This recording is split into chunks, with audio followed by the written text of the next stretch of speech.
We are live. Good Thursday, world, and welcome to another episode of Bandog Talk with the Dog God, brought to you by Formula One Canines. That's me, home of the best frames, the best brains, and the best motors on these high performance working dogs. Big salute to you, Duro Ricio. Man, a pole position. Man, salute to you, man. That's two Thursdays in a row, man. My family, Duro Ricio, has gotten pole position, man. So big salute to you, man. Much love and respect to your family. But welcome. Hey, Jerry slid into second, man. Slid into second. Big salute to you, Jerry. Much love and respect to you, brother. Welcome to another episode, man, of Band Dog Talk. Man, we got some good conversation. Oh shit, we got a new one. Uh-huh, man. Hey, salute to you, T. Welcome, family. Welcome to another episode of Band Dog Talk with the Dog God, man. We got a great cook up, man, tonight. Man, hey, every Thursday night we got good cook ups. Every Thursday night, but this one right here, you know what I mean, is definitely gonna be another one for the books. Definitely gonna give you guys some insight on why it's so important to be patient when you're doing these type of dogs that we're doing, right? These performance dogs, man, it's patience is a virtue, right? Okay, what do you say, T? You said been following your account for a while, finally caught one of your streams live, brother. Okay, man, big salute to you. I appreciate your support, then, T. Much love and respect, brother. Real talk. Thank you, man. I appreciate that. You know what I mean? And hopefully, you know what I mean, you'll come, just put me down on your Thursdays, man. You know what I mean? So we can all interact and, you know what I mean, break this shit down and do what we do best when it comes to these performance dogs. But hey, y'all know how we like to start it off. Get comfortable. Get you if you like your herbal sensations, man, go ahead and roll you up something. If you like your brewski, crack you a brewski, get you a cold one. I got the coach keeps it simple, family. Vodka lemonade, keep it simple, man. So I already got mine. Had a long day of dogs. Started early, knocked it out. Actually had an hour before the live to be able to kind of, wind down a little bit and stuff like that, cool off. But man, cheers to you guys, man. Like I said, I appreciate you guys' support, showing up on Thursday evenings, man. Taking the time out to, talk dogs with me, man. So, cheers to that. I'm gonna go ahead and take me a sip. And then, of course, I always tell you all about my week with these dogs. So there's never a dull moment. So, of course, this week is, the same, right? What I mean? It's always something. It's very rare that it goes by smooth without any type of, dilemmas and situations, right? But I'm gonna go ahead and take this sip, man. But cheers to y'all, man. Much love and respect.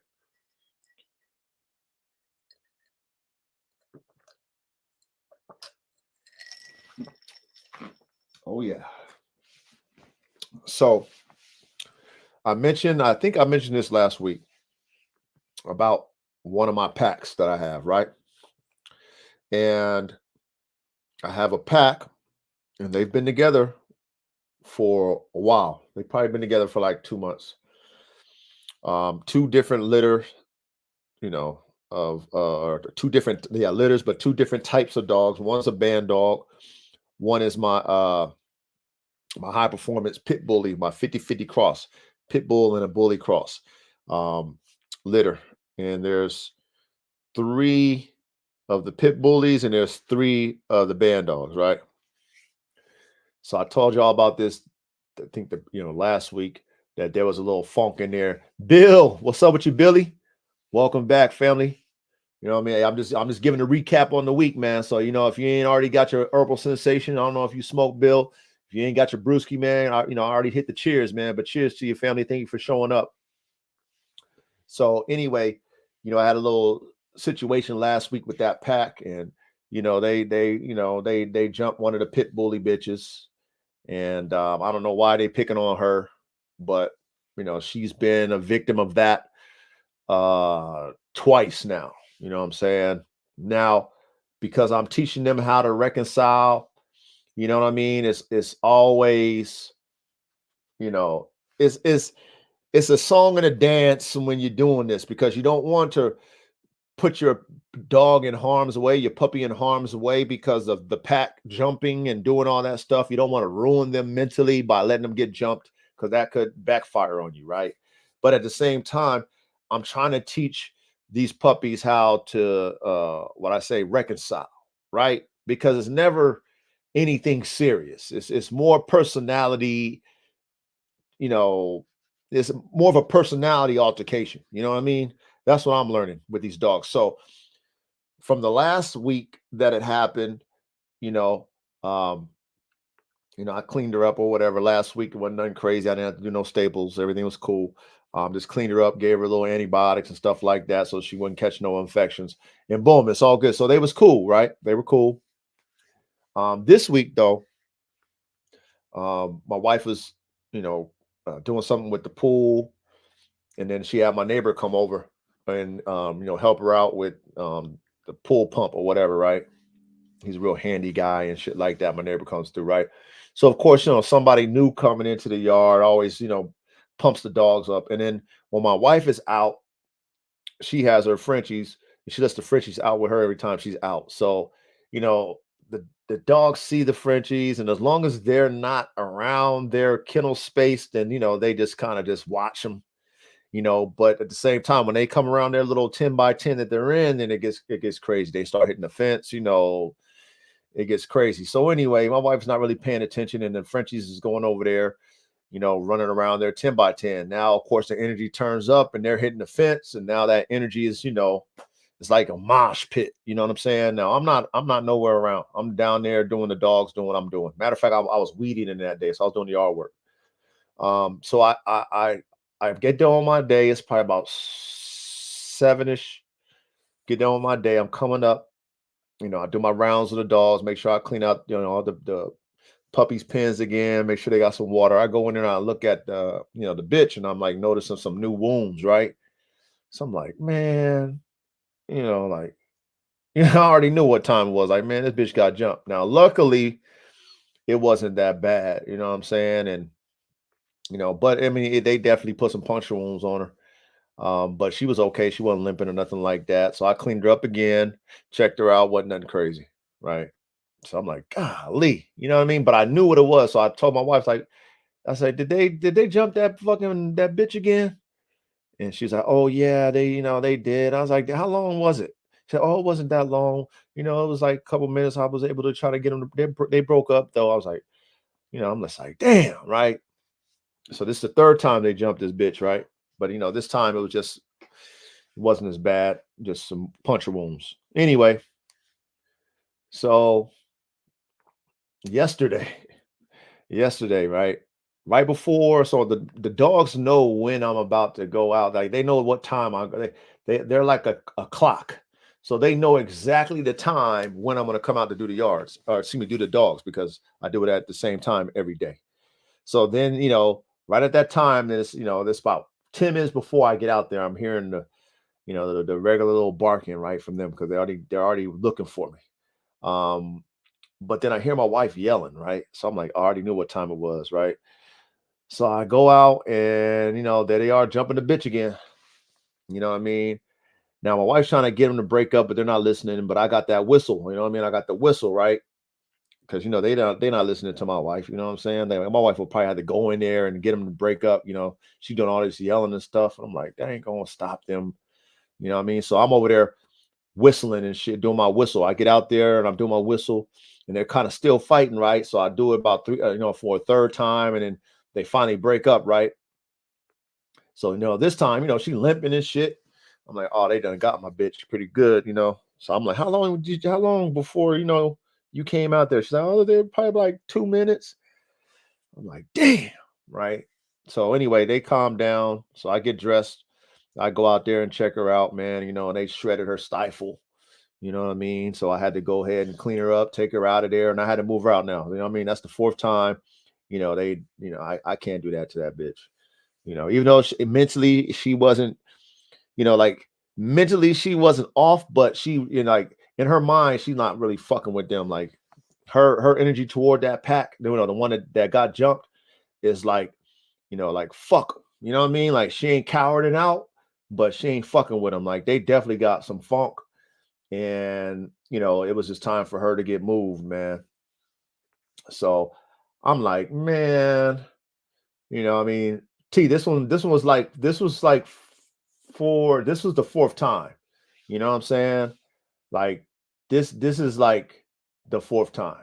You know what I mean? Now it depends. You know what I mean? Because like I said, they've been cool for a while. You know what I'm saying? And based off of the politics and the energy, it's kind of how I dictate if I let them stay. You know what I'm saying? If I see that she's affected by it, or if I see if they were trying to kill her, it'd be different. You know what I'm saying? They was trying to hurt her, but they wasn't trying to kill her. And like Red Tiger, you know what I mean? Like you probably didn't hear that story, but I got a dog, Red Tiger Jr., man, one of my prized dogs, you know what I'm saying? That I just recently produced. And I had him in a pack, and they didn't like Red Tiger. You know what I'm saying? Red Tiger was a singleton out his litter, so he didn't have no litter mate brothers and sisters. So him in a pack, he don't understand that. He don't understand the pack. He didn't grow up with no siblings, so they didn't like his energy, and they try to kill Red Tiger. You know what I'm saying? But Red Tiger, you know what I mean? He built a little bit differently. You know what I mean? Because he took everything. He took it all from them, and they fucked him up pretty badly. You know what I mean? But he scratched, you know what I'm saying? Even after I broke everybody off his ass, that motherfucker wobbled over there and was trying to get it in some more. So I had to separate him out of there. You know what I mean? Because there's no way I would have put him back in there. Because even if he thought he was gonna get some action, they would have probably killed him on sight. They just didn't like him. You know what I mean? So it just depends. To answer your question, T, it depends on the dynamics between that pack and that situation, that fight. You know what I mean? Because I'm teaching them how to reconcile, because this helps my yard situation. It helps when they get older and they're around each other, and they can understand that, I've been raised with you. We might have scrapped when we was younger, but we know through our training that we're supposed to reconcile. Even though I might not like you, we ain't supposed to be getting into it like that. I'm trying to teach my yard so I can prevent major yard accidents. You know what I mean? And it works to a degree, right? It works for me because my dogs only do that when I'm out there. Other than that, their energy is just neutral. You know what I mean? Like there's no funk between my pack of dogs. And now I don't keep them, all together. They all have their separate things, but there's no funk unless there's competitive energy, if that makes sense. And if there's competitive energy and there happens to be a fight, this is not to the point where they trying to kill each other. You know what I'm saying? And I'm there to break that shit up instantly. You know what I mean? When it happens, it only happens when I'm around. You know what I mean? So anyway, I'm trying to teach my packs, my prey-driven dogs, that unless there's a true reason for the kill type energy, you know what I mean? Reconcile. Y'all get y'all little whatever that is, get it out, and then stop. You know what I'm saying? You ain't got to kill the dog. That's what I'm teaching with my puppies. You understand? So it all varies. But anyway, I had to take her out, y'all. I did. I took her out, and I packed her with the Mashaka, and let's see. I packed her with Mashaka and Africa bitch. Bill, your girl's sister, the one that they jumped. So that same pack jumped my pure pit bull bitch with 6 times the fire and desire, right? She got stupid, crazy prey drive, right? And they jumped her ass too. They didn't like her either. You know what I'm saying? They fucked her up pretty bad. You know what I'm saying? So I moved them together. So now they're in a pack. And yeah. No, but they good. Hey, Bill, they're a good pack. You know what I'm saying? Because 2, like I told you guys, through my experiments, I can only keep 2 on a pack. And the reason why I can say I can only keep 2 on a pack at the end of the day is because when 2 fight, there's one mouth against one mouth. And normally when they fight, they reconcile. You know what I'm saying? They'll either fight till they get tired. Most of the time they'll fight to a stalemate. And that's what I call reconciliation. You know what I'm saying? They'll do their little whatever's pissing them off, whatever their disagreement, and then they'll kind of get into a stalemate, then they'll stop. So even though these girls had, traumatic, experiences with a pack, they know pack, they've only grown up in a pack, they understand pack. If they ever get into it, I'm sure they'll reconcile, because at the end of the day, none of my dogs are just trying to fuck each other up for no reason. There's a reason why they scrap. They're just not just, what I mean, I just want to kill everything. Oh, fuck, they don't have that energy. There's a reason why there's funk. But see, with puppies, just like with, let's say, baby snakes, rattlesnakes, right? Rattlesnakes, baby ones, right? The young ones, they'll bite, but they don't know how to control their venom. So they'll put a whole fucking full venom shot on your ass. Versus the adults, they know how to, if they just hit you real quick, they know how to control that venom. So I'm trying to teach my prey-driven puppies, who automatically genetically have a kill threshold, they have a kill switch, to not take it that far. Like, you ain't gotta kill your fucking pack buddy. You know what I mean? Just because you got prey drive and you like that squealing, because that's how dogs, they respond off that, the dog squealing and hollering. That makes them even want to go even further. They want to take it to the limit when they hear that shit. You know what I'm saying? So I'm trying to teach them now, like, you ain't got to do that. You know what I'm saying? Like, we family, do what y'all do, but reconcile. So anyway, had to separate. Long story short, I had to take her out, man. After the fourth time they jumped her, she just not a part of that pack. They don't like her for some reason.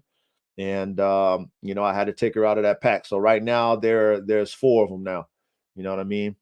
So it is what it is. But this is what I'm doing. I'm trying to imprint reconciliation. You know what I mean? I'm trying to imprint that they don't have to take it to the max. You ain't gotta kill your pack brother or your pack sister. You know what I mean? Even though that's in you. You know what I mean? You got prey drive. It's in you to take it to the max. But over here, we family. So that's what I'm teaching my puppies. That's why I have these pack experiments. Eventually, there are either going to be 1 or 2 to a pack. That's, I don't have no more than 2 to a pack anyway. You know what I mean? So that's how it works out. So I'll either have 2 in a 10 by 10 or 1 in a 5 by 10. That's how I work it out. You know what I mean? So anyway, that's the only thing that's crazy that's happened this week. Oh, one more thing before I get started. So I have an AK-74 Bandog bitch. Her name is Nina 9. Okay. Now, this bitch right here I named her after her mother because I had to put her mother down, which is my Bandog bitch. Her name is Nina 9. And unfortunately, right when she had her puppies, right when I winged her off the pups and put her down at, in her kennel spot, she caught an infection on her foot somehow, and it swelled up her foot. So then I'm like, what the fuck? I didn't know what it was. So anyway, I just, started my antibiotics, did that shit, but it never got better, and it started spreading. But by the time I took her to the vet, they talking about, we gotta, amputate the leg type of shit. You know what I mean? I'm like, oh, hell no. Of course, I'm not going to have no dog that's an athlete like her and have her hobbling around. You know what I mean? Unless she's old, you know what I mean? No, she was young, so I had to put her down. So anyway, I named her Nina. The female I'm talking about right now. Okay, the AK-74 Bandog. AK-47 chopper times Nina 9. Okay. This bitch right here, you guys, this bitch right here is probably the most athletic, and I have all my dogs are athletic, at least my sporting dogs, you know what I mean? But she is the most athletic dog. I already at like 1.5, okay, a little bit over 1.5 years old. This bitch can jump. Her vertical, her dad, of course, and her mom got crazy vert, but her vert killed him. You know what I mean? And AK's vert is stupid. You know what I mean? And so is Nina's. You know what I mean? They both of them got kangaroos, but with with AK and Nina's genes, that hybrid vigor that we talked about, man, she's tremendous in her athleticism. Okay. Not only that, she is a killer. Kill is on her mind. So anyway, this bitch, I had to put her in a whole nother kennel because I had her packed out with a dog, okay, her half sister, and she tried to kill her, so I had to take her out. Right now, she's in her own shit. I got her next to her half brother, okay, and they was fighting in between the fence or whatever for some reason. But she's a good dog, but she don't take no shit. But anyway, long story short, I have to put a top on her, right, because she can jump out. This bitch is so crafty. She's so crafty, right? So I take AR-15 out on the yard, right? And they're in the same section. She's actually on that AR-15 tier. I call it the AR-15 barracks. She's on that tier where AR-15 is. I take him out, okay, to go to the yard. And then as I'm going down, I see her coming behind. Like, how the fuck this bitch get out? I got a lid on I got a fucking whole like roof on the top of her shit. Man, this bitch jumped up and jumped so hard through the bitch, she busted it. She busted the roof off the shit, jumped out, climbed out, and came down. I'm like, yo, this bitch is fucking crazy, man. She is crazy. Now I got a 6-foot fence around my training area, you guys. And I remember I put her in there because I had to fix her little kennel spot because she jumps out of her 5x10. She just jumps out, vertical, jumps out, jumps up, grabs the top, jumps out. So then I put her in that training area while I was fixing her shit, and she jumped out of that shit too. No run jump. There ain't no run, get to, hop on the fence, jump. No, she vertically jumps up, grabs the top of the fence, jumps over. Now this bitch jumps, she uses her power and she busted it through. She jumps up, pushes on that thing and busted it through and got out and broke the damn roof off the bitch. So it's like, man, as I'm dealing with these dogs and I'm observing what I've created, you guys, you feel me? I'm observing that every day, dealing with them. And I'm seeing these dogs show me what they are.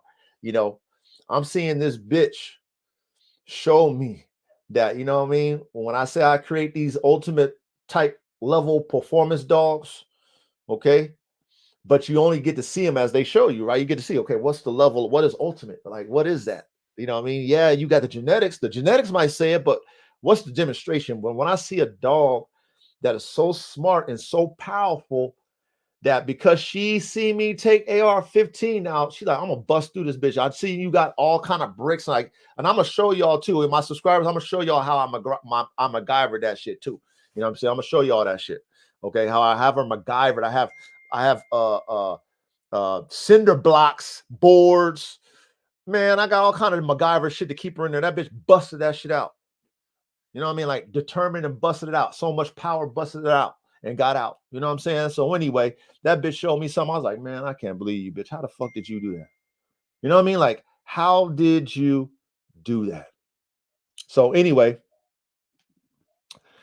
man, as I take a deep breath, man, that was my week. You know what I'm saying? With these dogs, always something, you know what I mean? But, manageable. God is good. And man, be careful what you cook up in the lab, man, because you just might get it. You know what I'm saying? You just might get you might get more than that. You feel me? So yeah, I'm gonna answer some of y'all's questions before we cook up. Show Enough said, "What's up, Dog God TV? What's good with you, Show Enough? Thank you for showing up, family." Show Enough also said that dog need a car axle and a 10-feet chain. Hey, Show Enough, my dogs will either die. Real talk, die trying to break that chain or they'll break it. You know what I'm saying? Like there's a certain level of determination and a certain level of dogs, man. And man, real talk, be careful what you cook up in the lab because you just might get it. The stuff that these dogs be showing me, when I bought them so-called gel steel type for those of you guys who've seen my kennel setup, y'all seen those heavy duty goddamn 10x10 kennels I got, the damn steel, so-called Chinese steel bar ones with the heavy welds, right? I used to think that them dogs couldn't break that. All them dogs, because I've seen my dogs try, bite them and shit like that. They can bend them, right? But I never thought that they could break them off the welds, you know what I'm saying? Until Shaka showed me that. You know what I mean? Did it right in front of my eyes. You know what I mean? Bit it. Now, Shaka don't have no teeth. Shaka's one of my pit bulls, by the way, that I created. Okay. Killer, by the way. You know what I'm saying? Um, and I don't say that proudly. I'm just telling you what he is. You know what I'm saying? He showed me that, so I got to give him his title. Anyway, this boy right here showed me that them damn heavy duty kennels that I thought, okay, I'm gonna spend some extra money on these. You know, yeah, they might be able to bend them. They're not gonna be able to break them. Man, this fool bit that damn bar and kept pulling on it, pulling on it. I mean, he worked that shit. He's been working it probably. I don't know how long he's been working it, but anyway, he was pulling that thing, pulling it, pulling it, pulling. I'm like, you ain't gonna break it, but that's just hitting his mind. That's who he is. You know what I'm saying? He's determined to do what he gonna do. And like I said, this is a dog with no teeth now. Okay. And he has no teeth because he's done wore him down from biting metal and shit. Cause that's what he do. You know what I'm saying? He just, if he's determined, he don't care. You know what I'm saying? Anyway, he's pulling the bar, pulling the bar, pulling the bar, pulling the bar. Now he only does this when I'm there. Only does this when I'm there. Okay. Other than that, he's calm. He's a cool dog unless I come down. And then it's showtime. You feel what I'm talking about? It's showtime. Anyway, long story short, he kept pulling it, and he pulled the goddamn bar off the well. Pulled it off. Okay. And then determined, squeezed himself through the gap and got out. Blew my mind. I'm like, dog, how the fuck did you break this? How did you pull that heavy duty? How'd you break that heavy duty weld? I didn't think that was possible.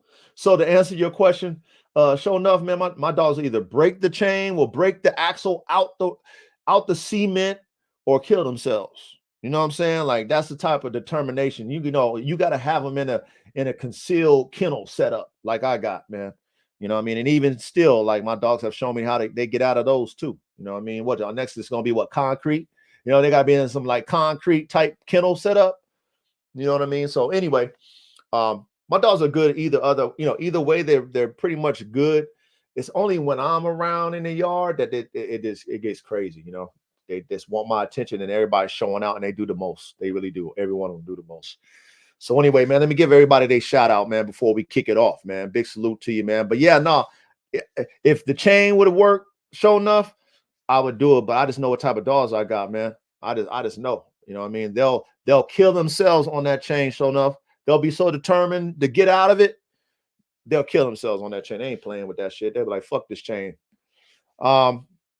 Doricio, pole position. Like I said, big salute to you, Doricio. Thank you for showing up, man. Right on time, in time, on time. Jerry Hurley, a close second, man, by minutes. Thank you for showing up, Jerry. Appreciate you. Big T, man. Thank you for showing up, family. Welcome, welcome. Billy, you know what I'm saying? William, I call him Bill, man. You know what I mean? Bill, thank you for showing up, brother. I appreciate your support. Carolina Blue, big salute to your family. I appreciate you, brother. You know what I mean? Show enough. Big salute, family. Welcome back. You know what I mean? Thank you for showing up. Joe Grizz, man. Big salute to your family. Welcome. Dogman Don.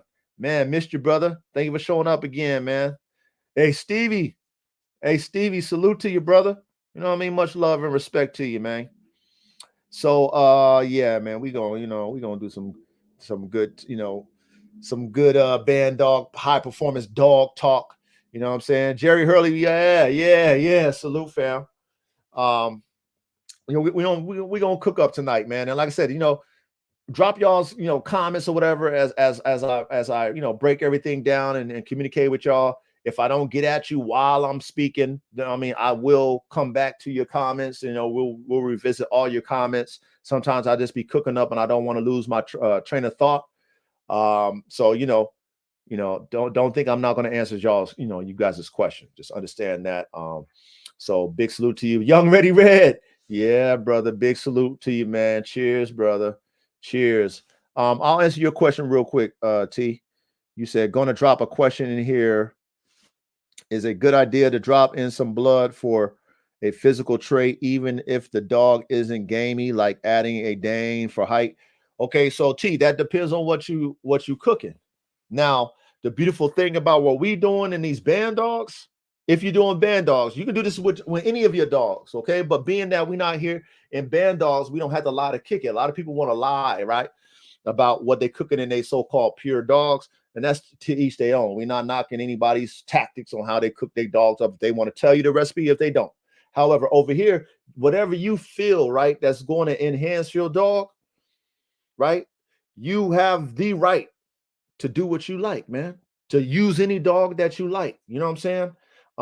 So yeah, if you want to do that, do it. You know what I'm saying? Just do your research on the dog or the breed of dog that you're trying to add, because yeah, you might want to add height using a Dane, but you got to understand all the other attributes that you're going to get with that Dane too, all the other health possible problems you're going to get with adding a Dane as well too. However, if you know people who have top quality Danes, this, then get that, get the best Dane you can get. You know what I mean? And then add that to your playbook if that's what you want, or add that to your cookbook if that's what you want to do. So yeah, man. Hey, whatever you feel that's going to make the better dog perform overall, whatever, look good overall, all that stuff. If you feel that that's going to work out for you, roll the dice, man. Please do. You know what I mean? Because that's how every dog is created. Every dog is created by mixing breeds. So why not? You know what I mean? So big salute to you on that. All right. Let me put this topic in the ticker, man. You know what I mean? Let me put the topic in the ticker so that just in case you guys, want to know the topic, if you guys haven't already read before you got into the live, man. But I want to talk to you guys about patience. This is part 2. We already talked about patience 2 Thursdays ago. Okay, we already talked about patience when it comes to your working dogs, right? Having patience, and that was a very important episode. All of them are, but especially speaking for the dogs. You know what I mean? We got to speak for the dogs too. I like to speak for the dogs. Being patient when it comes to these working dogs is so important. Oh my goodness, it's so important, man. You can ruin a dog by not being patient with your damn young dogs, man. Expecting so much. Right? You're expecting your dog to act like this, be like that. You know what I mean? So we talked about that in part 1. I wanted to piggyback off of that, and we're going to talk about patience as a whole, but also specifically when it comes to your program.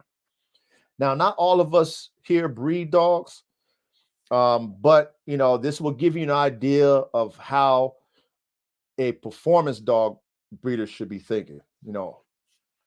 If you breeding show dogs, it's not the same. You know what I'm saying?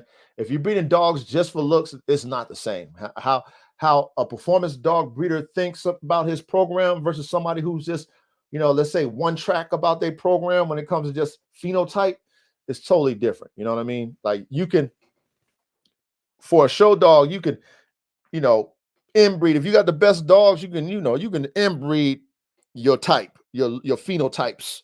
If you got the phenotypes you like, you just inbreed. You know what I mean? There ain't no skill in that to me. That's just to me.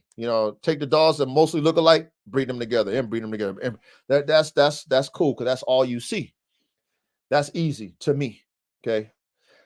But breeding a dogs and making sure that it can perform at the highest level takes more skill, takes more time, takes more effort, right? It takes more analysis, right? We got to analyze these puppies. Okay. So I want to I want to talk about tonight how patience is very important when it comes to building this type of program for top tier working dogs. Okay. And I always speak from my perspective. I don't speak from nobody else's perspective. I respect everybody and what they do. Whether I agree or not, I still respect the fact that you're doing it. So whatever you do, salute, you're a doer. However, I'm not speaking for what you do or anybody else does. I can only speak from what I'm doing. And, I have a lot of history with dogs. Y'all know I have 30 plus dogs now. I've been doing dogs for a very long time. Doing dogs serious as far as breeding since 2005. Okay. So, I have a lot of experience experimenting, if that makes sense, because that's what we're doing, right? When we're in the lab cooking these genetics, it's an experiment. I don't know. I can have foresight, right, into what I'm cooking up, right? I can foresee what could possibly be, possibly come out by breeding these dogs together, but I don't know. Only way I know is by assessing the productions. And then that tells me what I have, and that tells me what I need to do to either fix something or keep something, etc. All right. So why is it important, you guys, to be patient? Okay. Why is it so important? Well, the main reason why it's so important is because 9 times out of 10, you're not going to get the finished product your first go round, right? Your first breeding, you're not going to get the finished product. You're not. And the reason why you're not, let's say you take two of the best dogs that you can buy and you breed them together, right? Because that's how you would think, right? That's how I think, speaking for myself. I take two of the best dogs genetically, performance wise. I breed performance dogs. We're performance breeders here, right? Okay, so the body type is functional, right, for performance. Okay, the genes match, the genetic characteristics match performance wise from the sire to the dame, right? 3 generations down, okay, based off of the breeder that I might have purchased them dogs from. They can tell me, okay, the mom was like this, that, and the third. The grandmother was like this, that, and the third. The grandfather, so et cetera, both sides, top and bottom. I'm getting that, right? I'm getting that understanding. Okay, genetically, I got it. Okay, it makes sense. Top tier, genetics, performance, functionality, everything. Phenotype, temperament matches, both sides, top and bottom, which is dame and sire. I take these dogs, I breed them together, right? Boom. We talked about hybrid vigor, right? We talked about that. So we're including hybrid vigor in this formula because we're performance dog breeders here, right? We're not show dog breeders here. Okay. So I already have a formula mapped out that makes sense on paper, right? Top tier with top tier hybrid vigor. Okay. I'm matching genetic characteristics. Okay. My formula is set, right? Now I'm letting God do the rest, right? I let the puppies breed, or excuse me, the dogs breed. I wait my 63 days. I get my puppies. Now, I've already told you guys what you got to do, especially when you bring something brand new out the gate. Okay. It's a fresh batch of puppies, fresh genetics, your creations. You got to keep every single puppy. Now, most of you guys probably can't do this. You might not have the space for this. Now, if you don't have the space for this, then you might have some people you can give puppies to that will be able to take care of the dogs that you can go and revisit later on, right? You can go and see how those dogs develop, and then you can use those in your program. But we're going to say, like me, you might have the space. So you do the breeding and you keep all the puppies, right? So here we go. Patience. Why we got to have them first. So I'm good at picking puppies out. I'm very good at that because I've had so many puppies, hundreds of them. I'm good at it. I can see puppies. However, I've learned through my experience that these dogs change over time, right? Just like we do as human beings, right? We change, we grow, we mature. These puppies who act certain type of ways, early bird, as young pups, develop and change. So through my inexperience, okay, this is earlier on, by doing these breedings and thinking I had the best puppies, but because I kept the dogs, I was able to learn which dogs were what I was looking for by being patient and watching them develop, right? Now, I'm forced to be patient through trial and error, y'all, but we're talking about why it's important to be patient, okay, through my trial and error, right? Of saying, okay, that's the puppy, right? Now, watch this. I pick out these puppies, right? Now, every dog, just like you and your brothers, unless you twins, right? You and your brothers and sisters, okay? We all have the same genetic pool of genes, right? We don't know how far of the genetic characteristics go back. We can't go back in time and see every damn dog in the pedigree. We don't. I'm talking about actually see them and experience it, right? Analyze it. We can't do that. But the beautiful thing about having all your puppies, right, is that you get to see the difference in genetic characteristics from that genetic pool, especially if you got a great genetic pool. And we started out with a great genetic pool. We already talked about that from the sire to the dame. Both have great genetics. At least 3 generations down, we know that they have that. So we can say, okay, boom, this is a great genetic pool. However, looking at the puppies, you're seeing different attributes, different performance genetic characteristics from each one of them, right? You're also seeing certain ones that are faster in certain genetic characteristics that you want to see, right? They're showing you faster than some of the other ones, right? Now, if you're a rookie at this shit, a lot of people is rookie when it comes to dealing with dogs, okay? You will assess a dog wrong. We talked about that too with being patient with your puppies. You will see a dog that's not fast, that's showing you something because it's still a puppy, and you'll throw that out your program. You're like, oh, that dog ain't shit. Oh, it ain't gonna work for me. You just throw it out. You call it out. Oh, that ain't shit, right? You see that dog that's fast. Oh, that's the one I'm picking, right? Now, why is it important again to be patient and when it comes to building this type of program, right? Why is it so important? Well, if you have a great genetic pool from mommy and daddy, they produce you a variety pack of genetic characteristics from that genetic pool, right? If you're not patient when it comes to analyzing all these puppies, right? Because you kept them all or you got them all in a space where you can keep them, right? You will never get to pick at the end of these puppies' development, right? 3 years. 3 years. You need 3 years to really see. And even after that, some dogs develop slower than others. 3 years is my little, that's my little, okay, I can assess what you are at 3 years old. Okay, even though you're still developing even after that.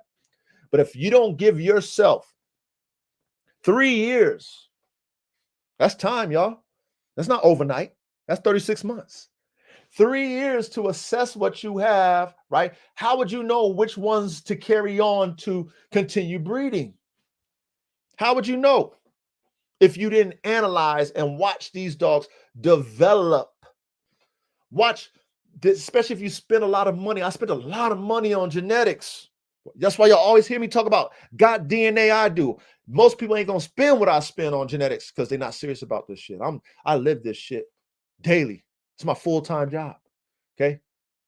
Taking care of dogs, doing dogs. Okay. I invested a lot of money in these damn dogs. Okay. So I need to see what I paid for. I have to see it. Right. So because I wait, and this is through trial and error, you guys, because remember, I told you I'm good at picking out puppies. This is me learning because I have litters of puppies that I've kept. And I've seen through my own experience, the ones that I overlooked show me something that I missed. You're right. I've seen it myself. Okay. So here we go. 3 years old. I'm going to give you an example. Okay. I'm giving you an example. My AR-15, my high performance band dogs. I only had one male. His name is AR-15. So I didn't get to see any other males out of it. I only had one male to see, but of course he's staying. But I blessed a family member, which was a kennel partner at one time, gave him one. You know what I'm saying? Here you go. I'm gonna bless you one. Here you go. You know what I'm saying? Didn't make him pay for it, blessed him with one. But I kept all the rest of them, right? Which happens to be Prima Donna, Silver Bullet, and Nina 9. Rest in peace, Nina 9. But I had 3 bitches. In the beginning, the puppy that was showing me the most, was Nina 9. Okay. Now, if I wasn't keeping all my puppies, I would have sold everybody else and kept AR-15 and Nina 9. Excuse me. But I knew because I was making a brand new batch of genetics, right? You know, that's a whole brand new batch of genetics. This is my first band dog breeding. I had to keep the majority of them. I had to keep damn near all of them, which I damn near did, but -1. Anyway, because I had to keep my genetic batch, the one I ended up picking, and Nina 9 was a great dog now. Okay. She was not the best one out of the sisters. Now watch this. I had them in a pack, the sisters in the pack. I had 3 in a pack. Had Silver Bullet, Nina, and Prima Donna in the pack. And Nina 9 and Prima Donna, they didn't like Silver Bullet. They didn't like her so much that they would jump her. Okay. They didn't like her so much that they tried to kill the bitch. I had to get her out of there. Right. And this is probably they're about 6 months at this point. 6 months old. They've been growing up together since they came out the womb.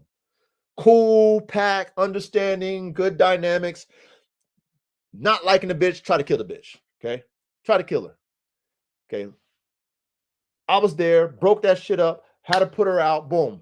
Okay. Couldn't put her back in. That they wouldn't even allow her nowhere near. They probably to this day they don't like that bitch. Okay.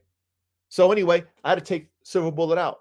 I noticing that she was getting curved out by them, I actually was like, I don't know about you. I don't know about that prey drive because I want maximum prey drive and maximum man drive. That was my cook up, right? So I kind of was like, oh, okay, you the weakest link. That's why I gave her that energy. I didn't like, oh, I don't like you, bitch. But I was like, okay, out of the sisters, you the weakest. Okay, because they fucking you up. Matter of fact, they try to kill you, bitch. Okay, so I put her away. Okay, put her in her own space, but I put her in her own space anyway. So as they're maturing now, this is 6 months old. As they're maturing, right, they're coming into their own. Now, Prima Donna and Nina 9, they have this understanding. Them two, okay, they understand reconciliation. Them two, okay. Now they move in a pack. Them two sisters, they move in a pack. They kind of mimic each other. They copy each other. Okay. There's no hierarchy between them two. They're like two in the same.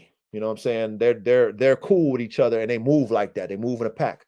Nina 9, excuse me, Silver Bullet, on the other hand, you know what I'm saying? She's very, she's like her mama in a sense where, she's like very confrontational.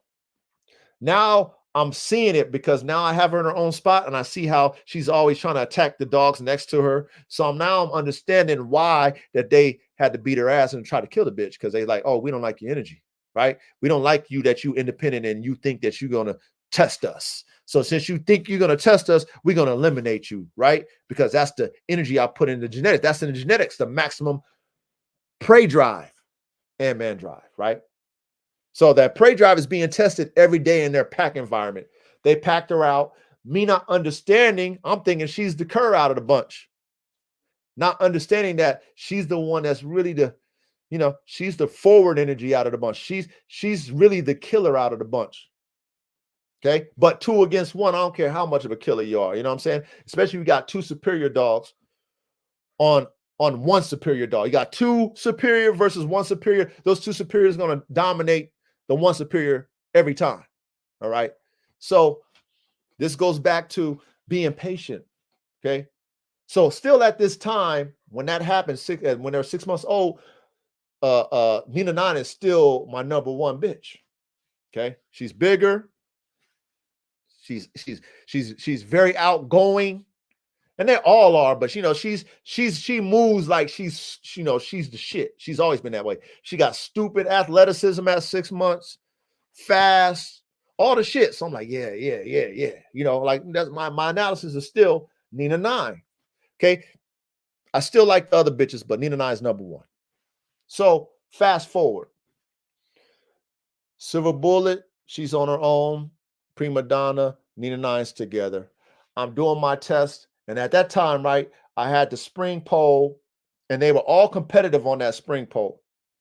Okay. Which I had the little bite toy. Y'all, if y'all follow me, y'all know I got the little spring pole with a little bite thing on there. They like to bite on that shit, right? So they all like to go over there and fuck with that shit. They used to like Silver Bullet, Prima Donna, but now they can't do that no more. It's only Prima Donna and Nina. All right. So pretty soon that shit got old. I'm just giving y'all an example of patience. I'm giving an example of why you got to be patient when it comes to your program and assessing these dogs and which dogs that you're going to use in your program. I'm using them all anyway, but I'm just letting you know these dogs are developing in front of my eyes. They're showing me something. My analysis of what I think is being proven wrong. That's what I'm trying to break down to you guys in a nutshell. I'm trying to make a long story short. All right. So anyway, I'm testing a little, bite and shit on the spring pole. And they bite it, they chase it, they do all that shit.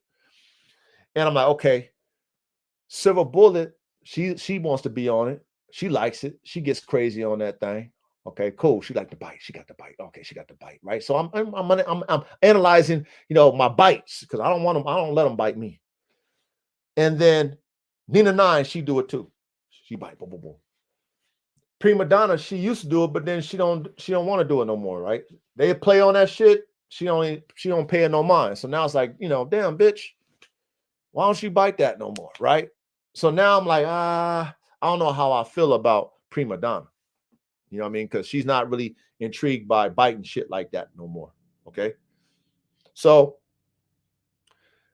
I'm like judging, like I'm seeing the change, right? Of who is my front runner as they're developing and they're showing me based off of the things that I do with them. I do the flirt pole shit with them, right? They'll do that flirt pole for a while, right? I've seen them fight each other because I only keep them in a pack together, right? They're only together, but I had to take Silver Bullet out. So now it's only Prima Donna and Nina. So I know they got the maximum prey drive. I've seen that, so I don't need to see that anymore. But I'm assessing their athleticism and all this shit, right? They're all jumpers and all this shit. As I fast forward, and I look at Silver Bullet, and I look at Prima Donna, and I look at Nina 9, okay? 2 years old. This is at age 2. I like, okay, Silver Bullet, that bitch, she's kind of sketchy. What I mean by sketchy is, right, I had my son, me and my wife went to Jamaica, man. And I had my son watch, take care of the kennels while me and my wife was gone for the week, right? And my son's good with the dogs, but, he's not mean with the dogs, but he's good with the dogs, okay? He's grew up with dogs, whatever. My son's in his, 20s and shit, whatever. You know what I mean? He can handle my dog. So I'm like, okay, son, we do our little run. Okay, this is what I want you to do. Boom. So he's taking care of the dogs. He hits us up like, yo, I got bit. I'm like, you got bit by who? He's like, fucking Silver Bullet bit me. You know what I'm saying? And so she put a nice little plug in his hand and shit, right? So I'm like, you all right? He's like, yeah. So you need stitches? He's like, no, she just put a hole in my hand. I was like, all right, cool. Clean it up, whatever, right. So when he said that, and my wife was like, oh, you gotta, Silver Bullet, you gotta watch her and shit, you know what I mean? So my wife's all upset, right? So I was like, that bitch bit me too. She bit me in my rib, you know what I'm saying? It was not no like, it wasn't no like malicious bite, but it was like she was agitated by me moving her, you know what I'm saying? Like she didn't want me to move her out of like she was hyped up and I kind of moved her out the way, like move, bitch. And then she fucking, she snapped on me, right? Now, of course, she paid for that shit. You know what I'm saying? She definitely got, a combo. But she caught me. So when she bit my son, it wasn't no surprise. You know what I mean? It wasn't no surprise because my son ain't me. You know what I'm saying? So I'm assessing who she is, right, as a dog. And I'm understanding, okay, the man drive. Both, the mom of Silver Bullet and Nina 9, right? The mom is my game bitch, Holy Spirit. She's loving, but she'll kill any animal. She's a killer for real. And a real bulldog. And what I mean by a real bulldog, she can dish out the pain. See, this is my definition of a real bulldog. Okay, because I got him. If you can give it, you gotta be able to take it, right? If you can give it, I don't want to hear you yapping and screaming when you receiving it. Holy Spirit ain't gonna scream for nothing. She can handle any maximum pain. She loves it. Matter of fact, she loves it. So she's a real bulldog. So I already knew when I was cooking up those Bandogs, my foundation Bandogs, Silver Bullet, all them, I knew that using Holy Spirit as my fucking bitch, the dame, to birth them motherfuckers, I already knew off the top that those dogs was gonna be next level. I already knew it. Okay, so the drive is gonna be there. So the prey drive is there to the mom. Okay, Red Bull got that Mastiff in him. the German boxer, not the American one, the German one, okay? The real working ones, okay? And American Bulldog, right? Okay, so I knew they would have some level of man drive. I never owned the male that I used. I just got the semen, Red Bull, okay? But I knew that that breeder that I bought that semen from, that was his foundation. That was his favorite dog. He used that dog for a reason, okay? So I just assumed that I was going to get that man drive and shit like that from Red Bull. Anyway, when my son said that he got bit, okay, and then she bit me, okay, I was like, oh, this bitch really should, she got that man drive. No agitation. Now, she wasn't maliciously biting even my son, right? She just nipped him like she did me. You know what I mean? So I couldn't be mad at her, even when she bit me. I knew it wasn't like she was trying to hurt me. She was just on that hype. She on that hype. If she don't like something, she gonna let you know, just like she was doing with her sisters that was going to pack her out. Not reconcile with the bitch, but you know what? No, bitch, you taking it too far. We gonna kill you. You know what I mean? And that was the energy they gave her. So her showing me that and then giving me that confirmation through my son. You know what I mean? My son is going to clean the kennels. You know what I'm saying? She probably didn't like the way he came in that bitch. He just going in there doing what he do. You know what I mean? Move. You know what I mean? Get out of my way. Man, she did him the same way she did me. Okay. So I'm assessing her. Now she's stable. Because even when I told my son, "You all right?" He's like, "Yeah, Dad." I said, "Was she trying to get at you?" Like, no, she just, she just got me. You know what I mean? So knowing that she wasn't trying to, hurt him in a sense, she was just checking him like she checked me. I was like, okay, this bitch right here got a little something. Okay, she got a little bit of something. Okay, that I'm assessing between all the other ones. Now watch this. Prima donna, on the other hand, right? She respects me. She knows who I am. So I can go into her kennel and clean out her stuff, right? Okay. She's cool with me. Anybody else, my nephew, whoever, my friends, family that want to come and see the dogs. Because everybody, when they come to my house, they want to see the dogs. So I let them go see the dogs. Prima donna, she ain't fucking with nobody. What I mean by that is that she's going to stand away from you'll come to the fence and she'll stand away from it and she'll have her tail up and her hair up and she'll look you dead in your eyes. She ain't going to bark at you or nothing. She's just going to have her tail up, hair up, and she's looking dead at you in your eyes. That's how she is. She's letting you know at the end of the day, don't come close. I don't try to pet me. Don't come near the shit. I ain't fucking with you. She's got that energy. Okay. And she's shown that from my dad coming over, fucking around, my brothers, my nephews, friends. She do them all the same way. You come up to her shit, she stand back and she got her eyes dead in your eyes and she got her tail up and her hair up and she ain't barking or nothing. She ain't fucking with nobody. She is letting them know at the end of the day, if you come any closer, it might be a problem for you. Okay. So I'm seeing the certain type of temperaments now. You see what I'm saying?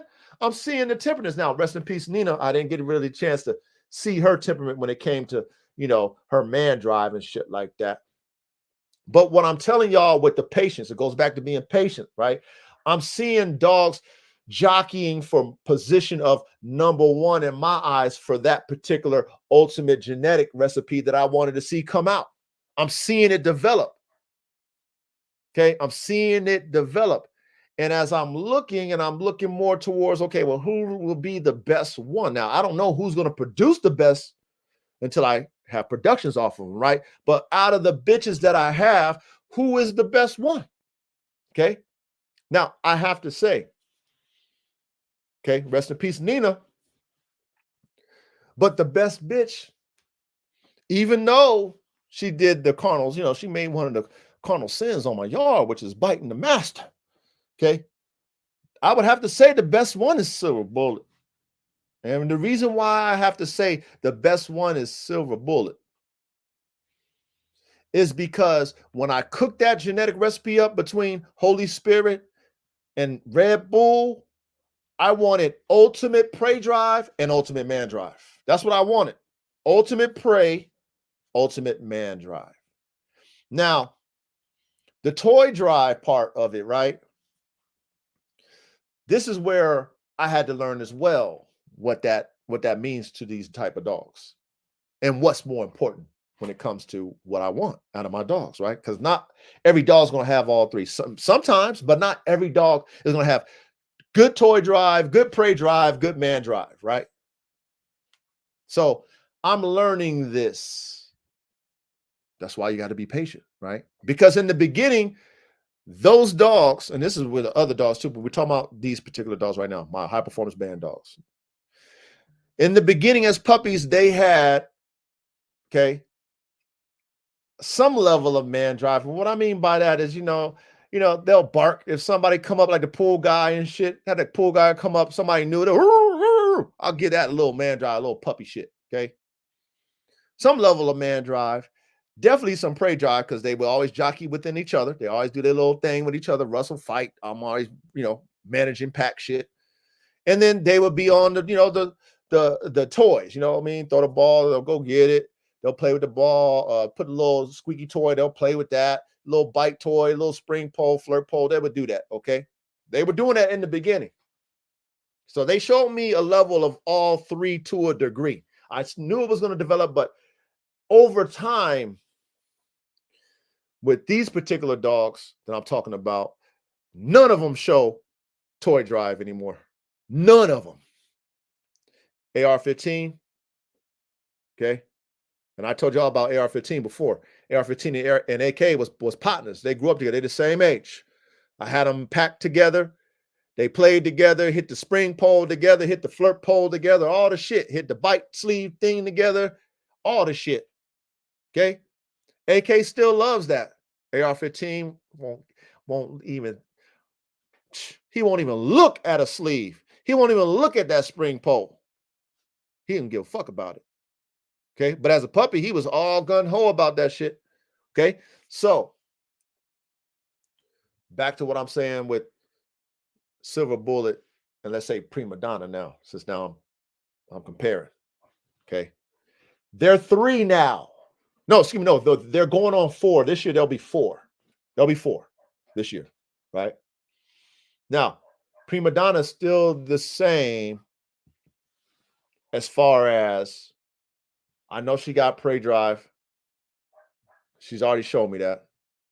She has a level of man drive. She's more cautious, and I thank her for that because she's not a liability. She'll warn you before, you know what I'm saying? Like, she'll warn you, like, look, man, you know what I'm saying? Like, I don't know you, and don't come closer. She'll do that.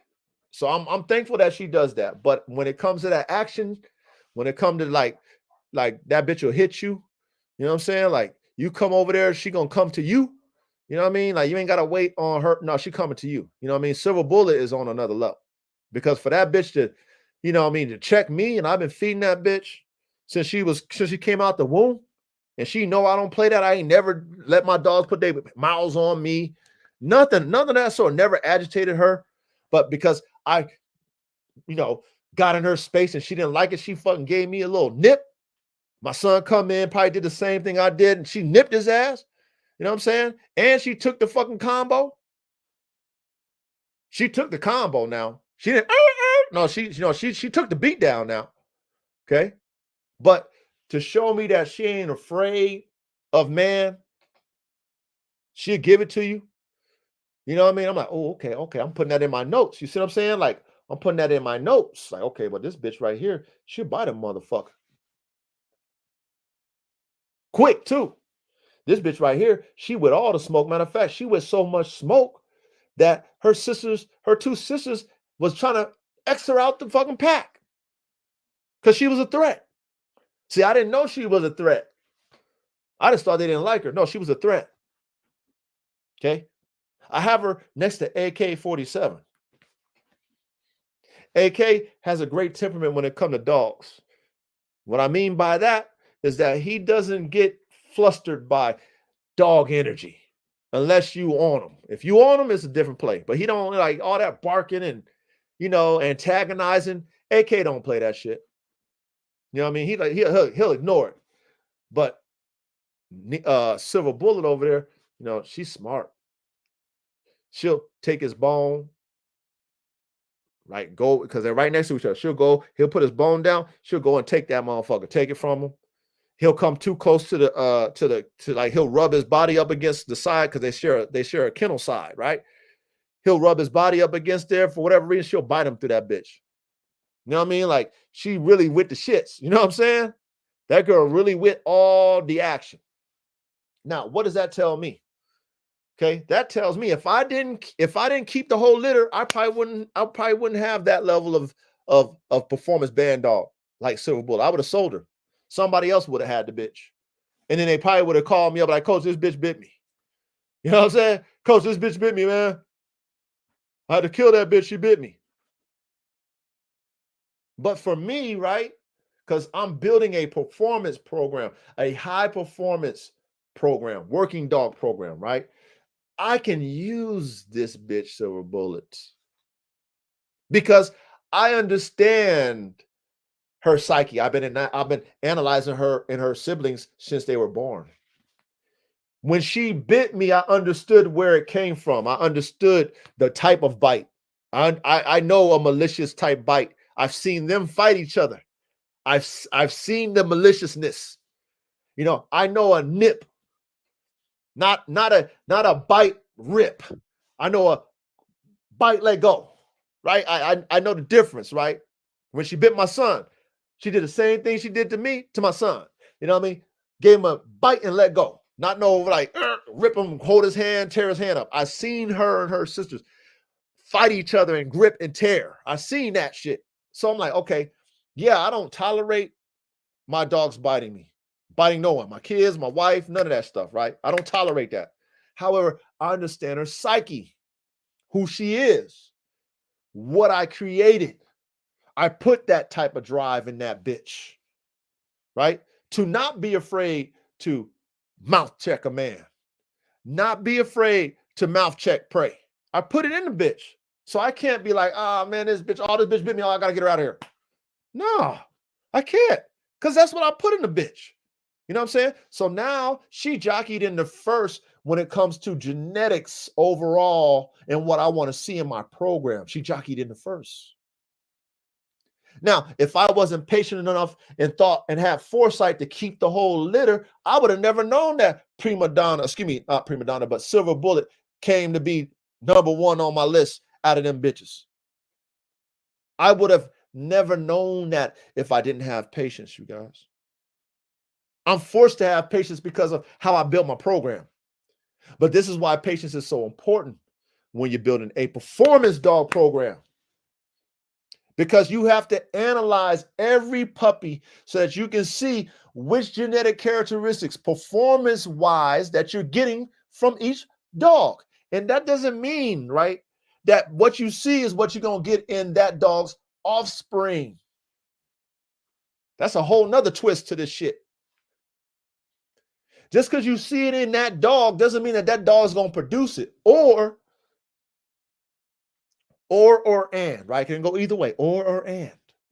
Or it doesn't mean that you know how to put the right female / or male together to bring out those genetic characteristics that you see in that top tier male or female that you see, that you like, okay, I love those genetic characteristics. Okay. So then you breed it to the wrong bitch. And then you like, damn, this motherfucker's a horrible producer. He's not producing himself, or she's not producing herself. Okay. That's a whole nother segment, right? That's a whole nother episode, right? How to match the right bitches and males together. Because a lot of people don't even know how to do that. And the reason why most people don't know how to do these things is because they're not doing what we're talking about right now, right? They're not breeding stuff that's new, right? New genetics with new genetics, putting them together and keeping them all. And then when you're keeping them, you're not throwing them in the trash too early. You let them develop. You're giving yourself, okay, I'm keeping these motherfuckers. I have the facility. I have the money. Okay, I'm keeping them. I'm going to let them develop. I'm going to let them show me genetically what I produced.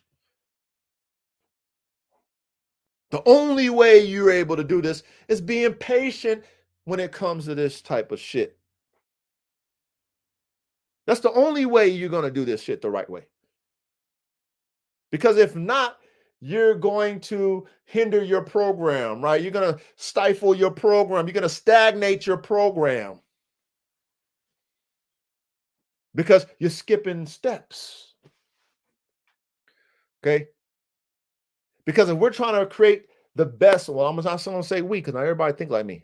I'm trying to create the best functional frames, right? Angulation is correct. Joints are correct, right? Bone structure is correct. Bone is dense enough, strong enough. All these things, I'm trying to create the best. How do I know if I have the best? How do I know that? Me. Do I know that by looking at an 8-week-old puppy, 12-week-old puppy, 3-month-old puppy, 6-month? Do I know that by then? This is me talking to me. No, I don't know that shit by then. That's a damn puppy. That's a child.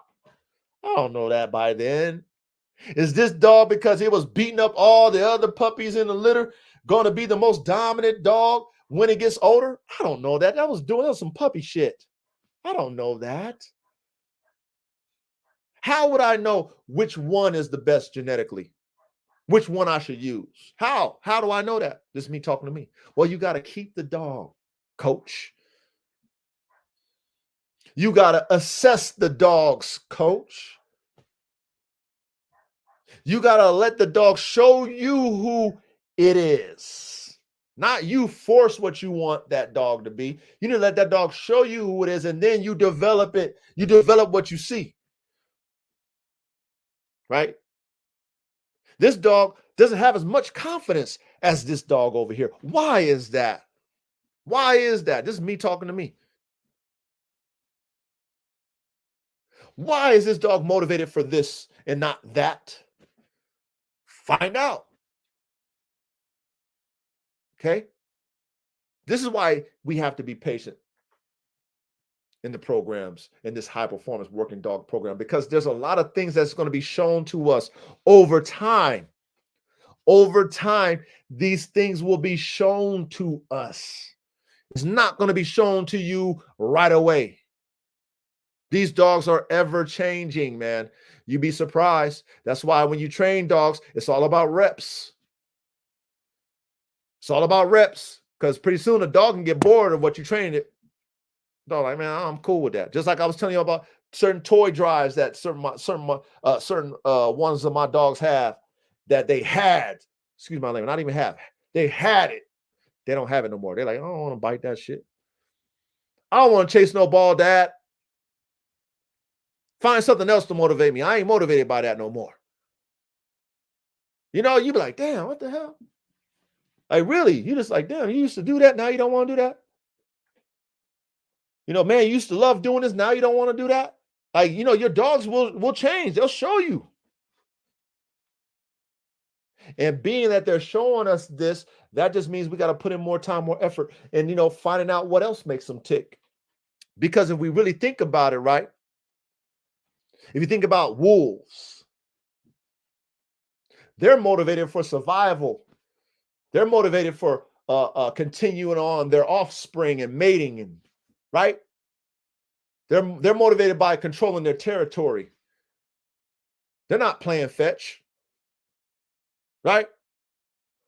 The puppies ain't playing fetch and running around with sticks in their mouths. No, they rustling, they fighting. You know, the mama brings them some dead prey, and she lays it down, and they over there fucking flipping around, playing with it, tearing it up. Right? That's what they doing. They working their skills, what they're genetically bred for, right? To survive, right? To kill prey, to eat, to protect their territory. That's all they doing. They're not playing around like how we got these domestic animals doing. Now, the only way I've been able to understand that is because I've had many dogs. I've had many litters. I said hundreds of puppies. I breed performance dogs with prey and man drive, right? Some with only prey, some with both. And then I see over time that their interest is what they're bred, right, for. It starts to show you their interests is what's in their genetics. So, like I said, if I have a dog like Holy Spirit who likes prey and likes to neutralize prey, enjoys it. That's how she's bred, that's in her genetics, etc. Then I have her daughter, okay, her daughters, and even her son, but we're going to talk about her daughters since we're talking about Prima Donna, Nina Nine, and Silver Bullet. If I see Silver Bullet getting X'd out of her pack because they know who she is, and they're like, we're going to kill you first, bitch. Because we already know that you a killer. And then she shows me as she gets older that, you know, she's about the shit too, like her mama. She's about that shit when it comes to man drive too, possibly like her daddy. Because like I said, I just got the semen off the dad, so I never got a chance to see him. But we're gonna assume, right? It is what it is. So I got the man drive like her daddy, right? Based off of that assessment, I can say to myself, well, I can see why you don't want to play toys and bite the spring pole and do all the shit no more. That's not what you that's not what you into. You're not into all that shit. You into the real thing. You know, let me let whatever come across, whatever animal come across that's not a part of your pack. Let me let that come across and let me see how you get in. Let me see your excitement. Oh, I bet you that bitch will light up like a Christmas tree. Let a stranger go into your kennel space. I bet you that stranger get bit up first before she even growl or do anything else. I bet you get bit. Maybe she might not bite you like she bit me and my son. Maybe she'll bite you like some prey.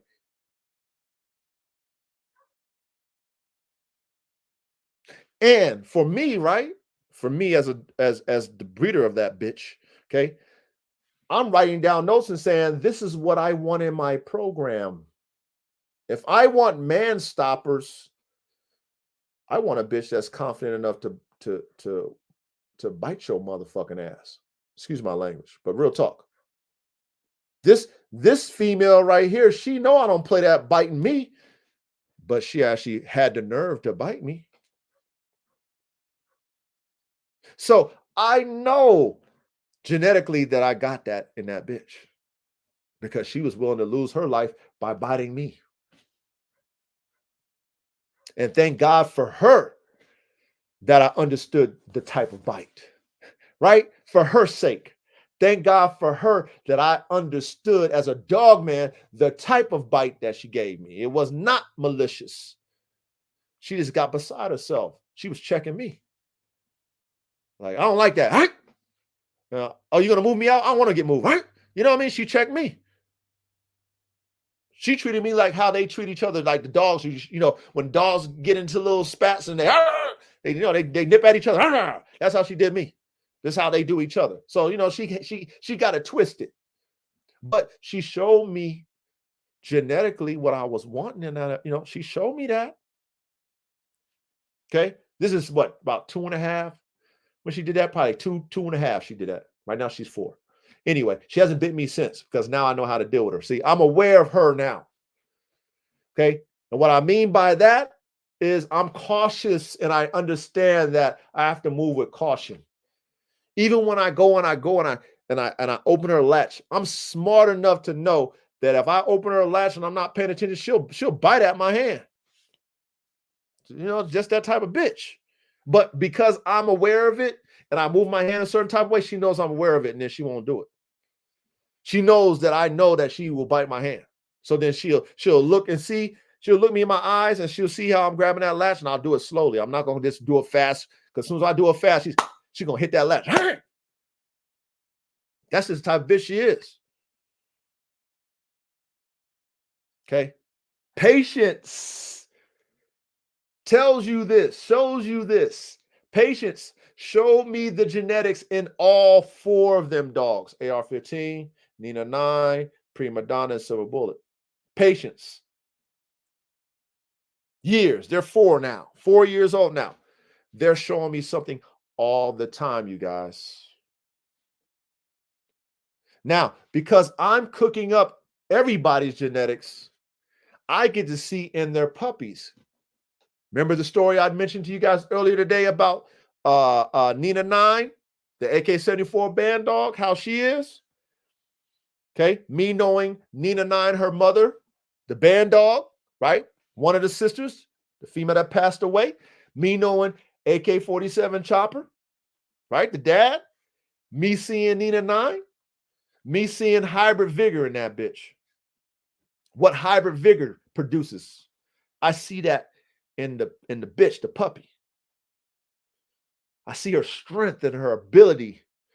I see her tenacity. I see her drive. You know what I'm saying? I haven't tested her around any men. She loves me. She'll never bite me.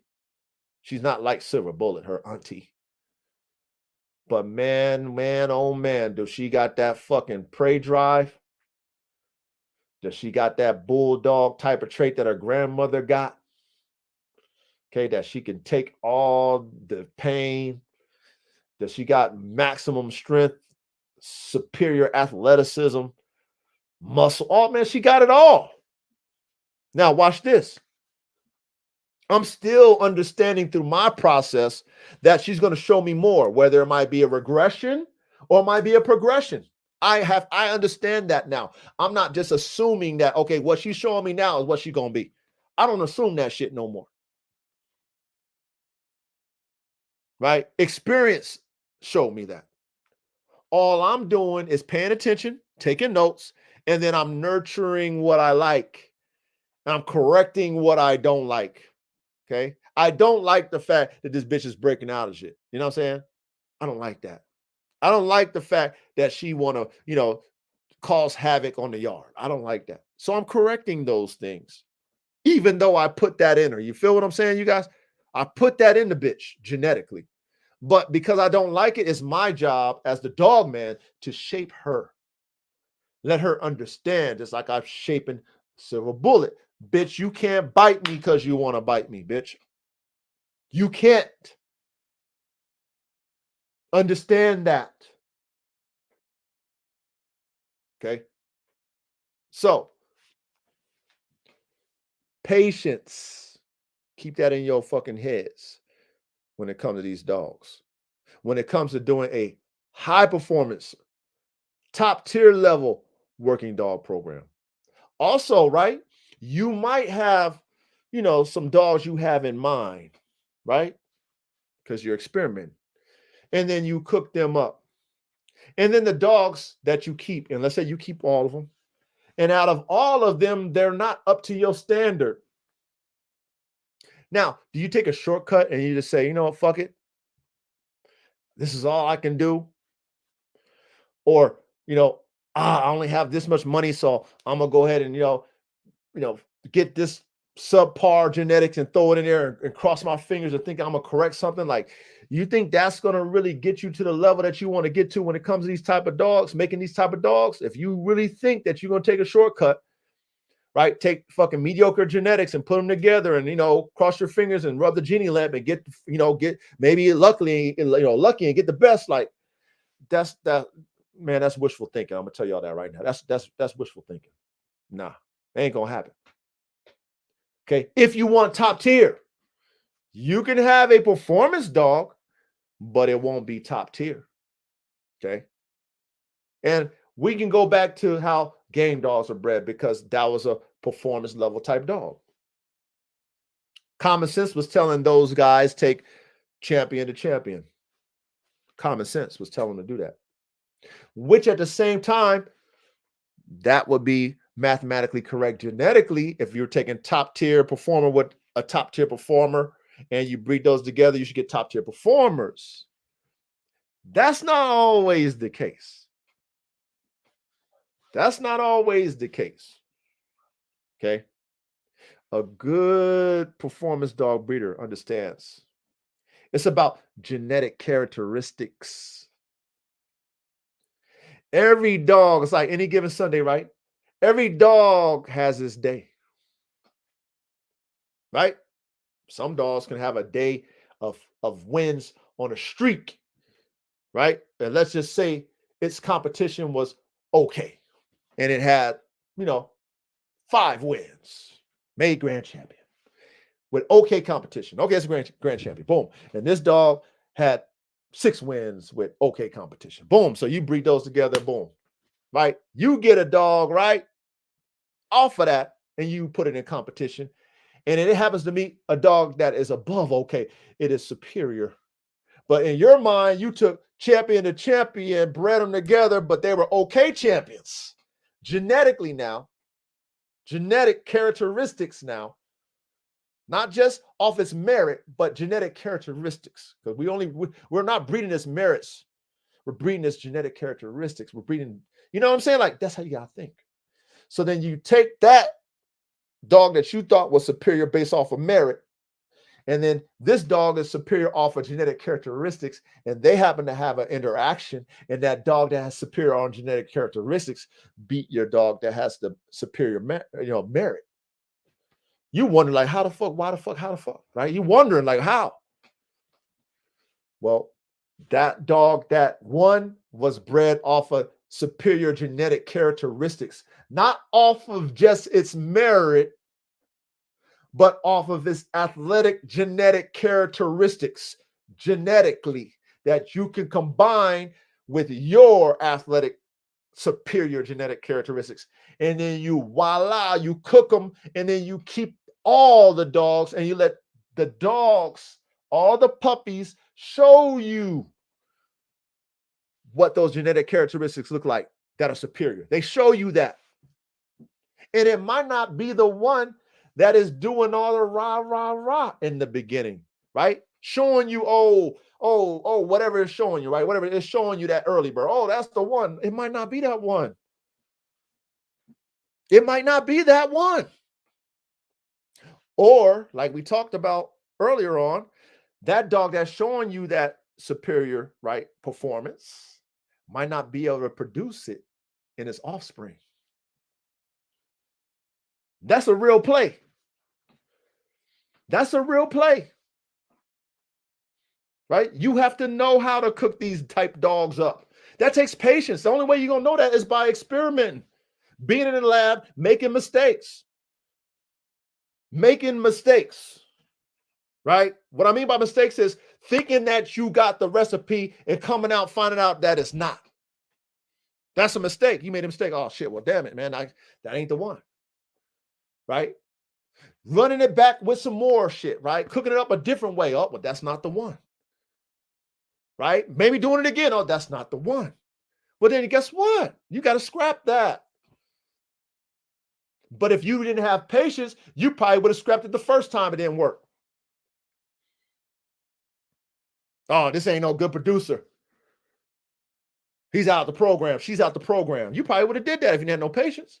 Or you probably would have judged that. You would have judged that play off of 1 or 2 dogs that you kept. And those 2 dogs didn't work out for you. So, oh, man, this dog ain't no good producer. Right? Or you didn't match it right with the right bitch or the right male. You got to have patience with this shit. Okay? And then you'll also learn with this patience shit, this patient play, you'll also learn that, you know what? I might have to throw an out up in that bitch. I might have to throw a whole nother breed up in there to correct what I need to correct genetically, performance characteristics wise. I might have to throw a whole nother breed in there. Yeah, you might have to do that. Right? To create something superior, because that's what we want to do. That's why it says top tier. It says top tier working dog program, not no average working dog program. We're not talking about no average working dog program over here. We're talking about top tier. You might have to throw something, a whole X factor in that bitch. You might have to throw that up in there. How would you know? How would you know unless you do it? That's why I respect, okay? Even though I wasn't around in their time, the OGs has probably passed away in their 80s and 70s. You know what I'm saying? They don't do dogs no more. They old, too old for dogs. Them guys, before the internet, I respect them, not these new guys. No disrespect to the new guys, but my level of respect goes to the OGs because they stick to the root. They stick to the essence of what dog breeding is all about, man. Okay. They took the dogs that they saw genetically that can give them what they saw into their program. Like what they saw, that dog, hopefully that dog, I see all those genetic characteristics. I see it from temperament to structure, to drive, functionality, all that shit they see in that dog. I see that. Okay. It could be any dog, though. I see that. Because we're breeding for performance over here. We're not breeding for looks.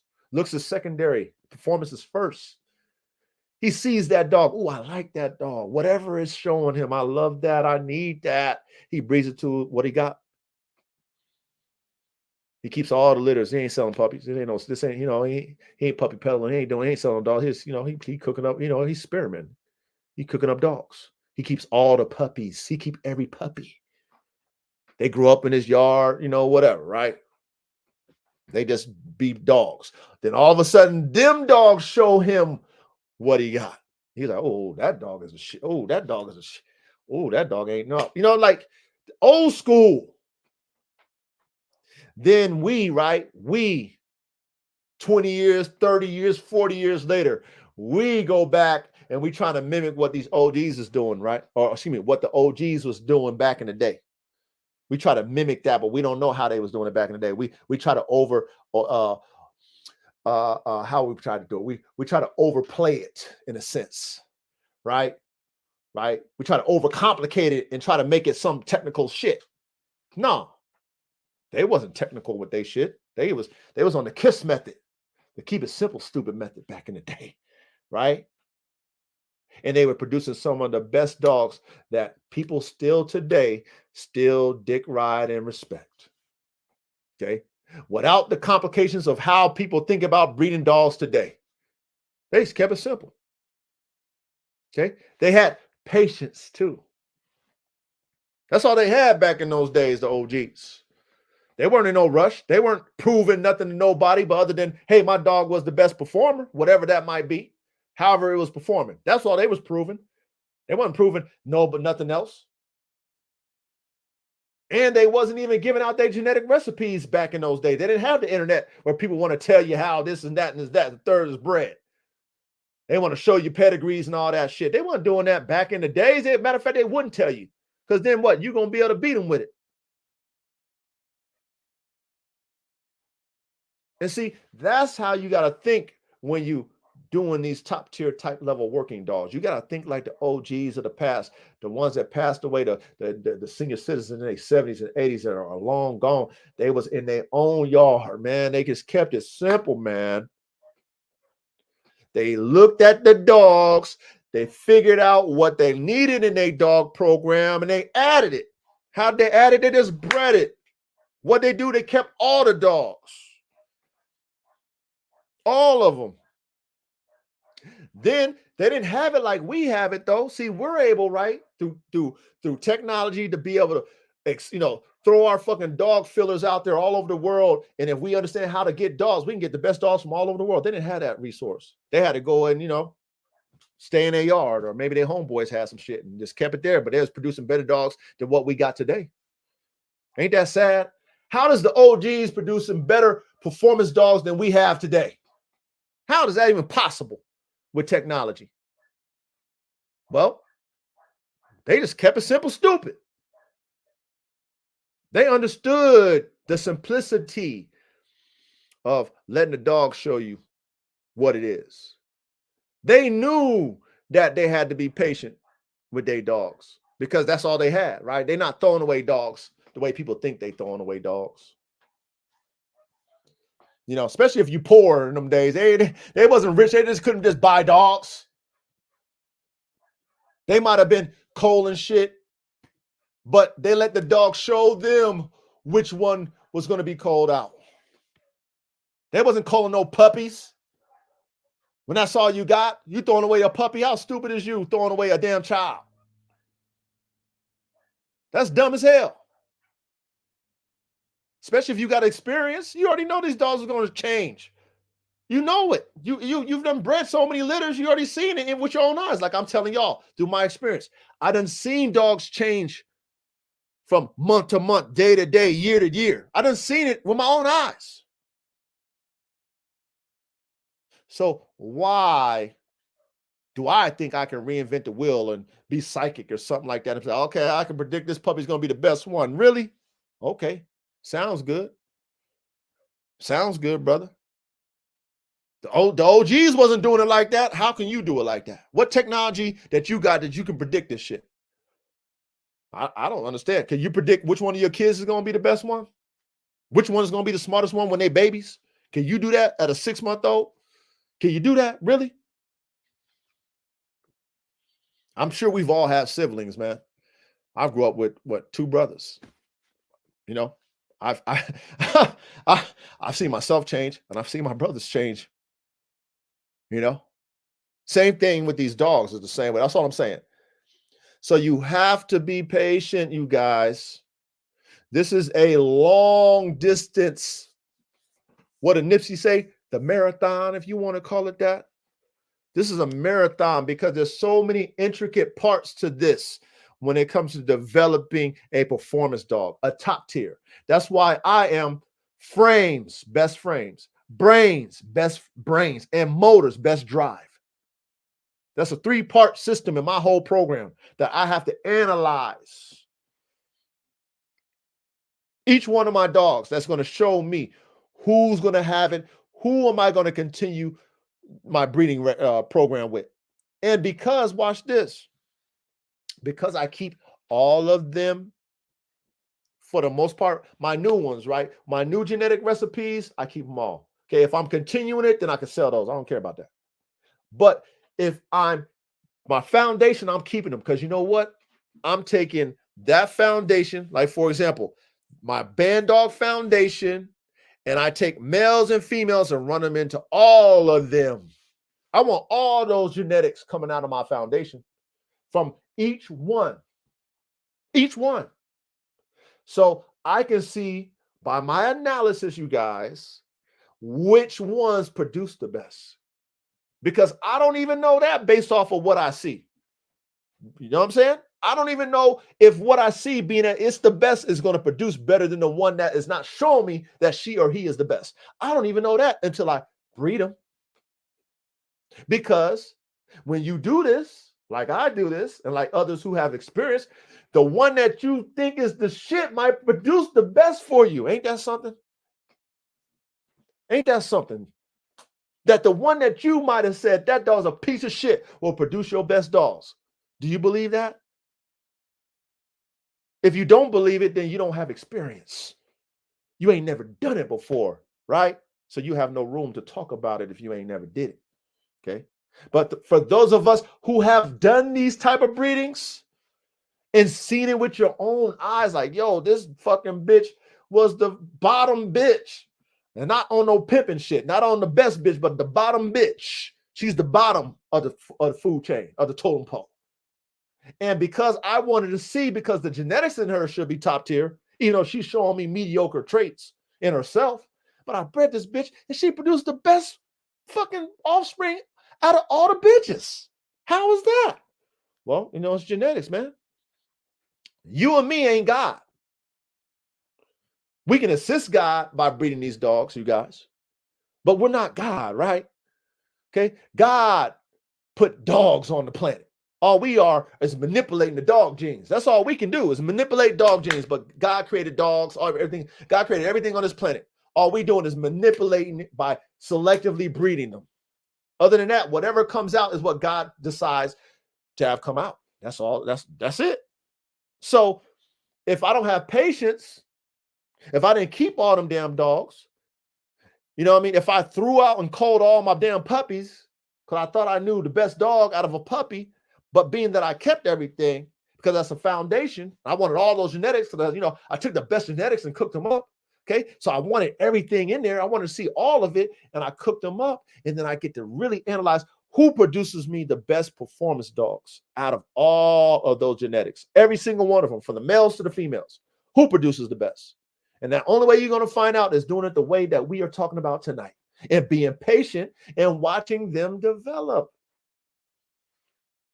That's the only way. Now, if you want to skip to my Lou, right? Want to skip to my Lou and say, you know what? Fuck what coach is talking about. I can do it this way. Okay, that's cool. You go ahead. Do it your way. Do it your way. But your program will be that further behind. Trust me. That further behind. If you're not taking, like I'm doing, taking your top stud and running them to every single fucking sister in a litter, you ain't gonna get the best dogs you ever had. You will never get the best dogs. You're only gonna take your top stud to one of the sisters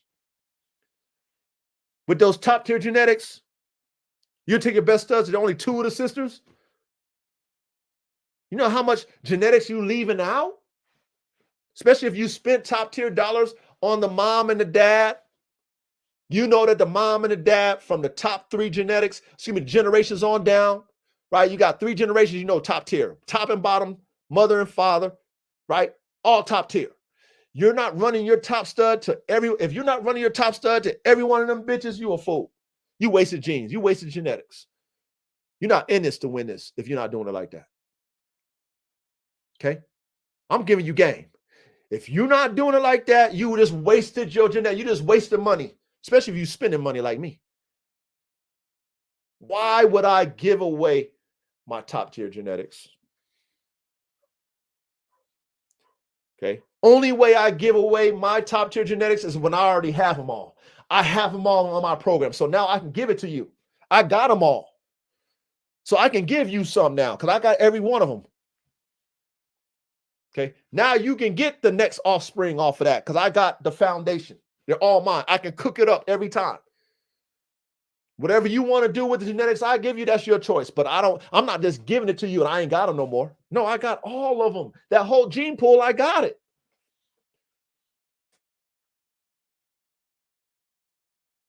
And that's necessary for me to grow and progress in my program. For you too, if you're serious about this. If you're really serious about your craft, you have to do it this way. All right? Because our focus is performance. Best overall. Okay? I'm not breeding one-trick ponies. I don't need my dogs to show me that they can bite. I don't need my dogs to show me that they can attack. I need my dogs to be overall top tier. Breeding, breathing, athleticism, structure, durability, everything. I need that. Everything need to be top tier. In my program. Okay. However, I have to build it that way for me to understand and know that it's going to be top tier. The only way I can know this, I have to build it this way. It has to be built this way to know. I have to have a big yard. I have to have a lot of dogs. How would I know? I understand that hybrid vigor is my best friend. We already went over that last week. Y'all remember that? Okay. I'm not trying to inbreed, line breed all the time. Why? Why am I doing that when I want hybrid vigor? I want better than the parents. Why would I do that? I'm just talking about me who want top tier working dogs. Why would I breed any other way? Okay, because I want my dogs to all look the same. Is that more important to me than performance? No. Like we discussed last week, if the rodeo bulls, if they're bred using hybrid vigor, and we see those animals, why am I not breeding that way? Why am I not breeding that way? Because those damn animals are amazing. A rodeo bull is an amazing animal. If they're doing it, why am I not doing that? Why am I trying to reinvent the wheel? Because I think I'm going to keep traits. That's fine if that's what you want to do, right? However, I want my dogs to be better every time I breed them. Every time I cook up a breeding, I want it to be better, better, better, better. Not the same. I don't want them to be the same. I do not want my program to be the same. Every time I do a breeding, it needs to be better. That's how you become top tier. What's the formula for being better? Hybrid vigor. Is there an art to that? Yes, there's art to all of it. There's art to inbreeding, line breeding, and outcrossing. How do we know if we have the best? Well, you got to be patient. Okay. Maybe if you want to test a theory on inbreeding and line breeding versus outcrossing, maybe you should have 2 programs. If that's what you want. If you really want to do it right, if you want to really test your own theory, do an inbreeding program, do a hybrid vigor program, right? Do an outcross program. Okay. But you got to do it right. You got to do the outcross programs. A lot of people don't even know how to outcross right. You got to do your outcross program just the same way as you do your inbreeding program. Best of the best are the same. Best of the best are the same outcross. You got to do it the same way and see which dogs are better performers. Okay. I don't need to do that experiment. Me personally, I just follow the formula from other motherfuckers that do it with top tier performance type animals, plants. They say hybrid vigor is a beautiful thing. I like that. Okay. I like that. And if there's a dog that I have, right, that I want to keep its genetics, for example, if there's a stud that I have, for example, one of them that I'm going to say, AK-47, I'm going to have a variant of AK-47s for however long. When he dies, I'll have his semen. And I will make a variant of him, hybrid vigor, and I'll inbreed him to his daughters, and I'll outcross him. That's what I'm going to do with AK. It'll always be AK, though. AK to his daughters, AK to an outcross. AK to his daughters, AK to... That's how I'm rocking. I'm going to get inbred, hybrid vigor. Inbred, hybrid. Everything off of AK, though, but variants. It's always going to have a variance. I'm not going to try to make all looking AK dogs. AK dogs. AKs, the AKs, the AKs. Why am I going to do that shit for? What? Why am I not making a better AK? Why do I want the same damn dog? I don't want the same damn dog. I want better. I want better.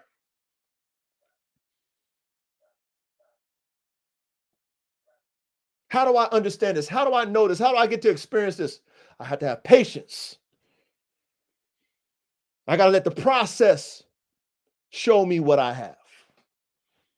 Can't take no shortcuts. No skip to my lose. If I have a foundation breeding, I have to keep it all. All the puppies stay with me. All of them stay with me. Y'all ain't getting none of this foundation. Then I need to test every single one of them dogs genetically. How do I do that? I got to breed them. If something don't show me something right away, I might have to flip the script. I might have to throw another recipe in there, right? Throw another genetic spice in there before I throw it in the trash. Y'all understanding why we got to be patient?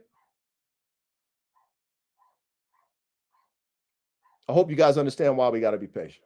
All right. All right. So I'm going to go back to y'all question. Okay. Go back to y'all questions. And then we're going to go from there.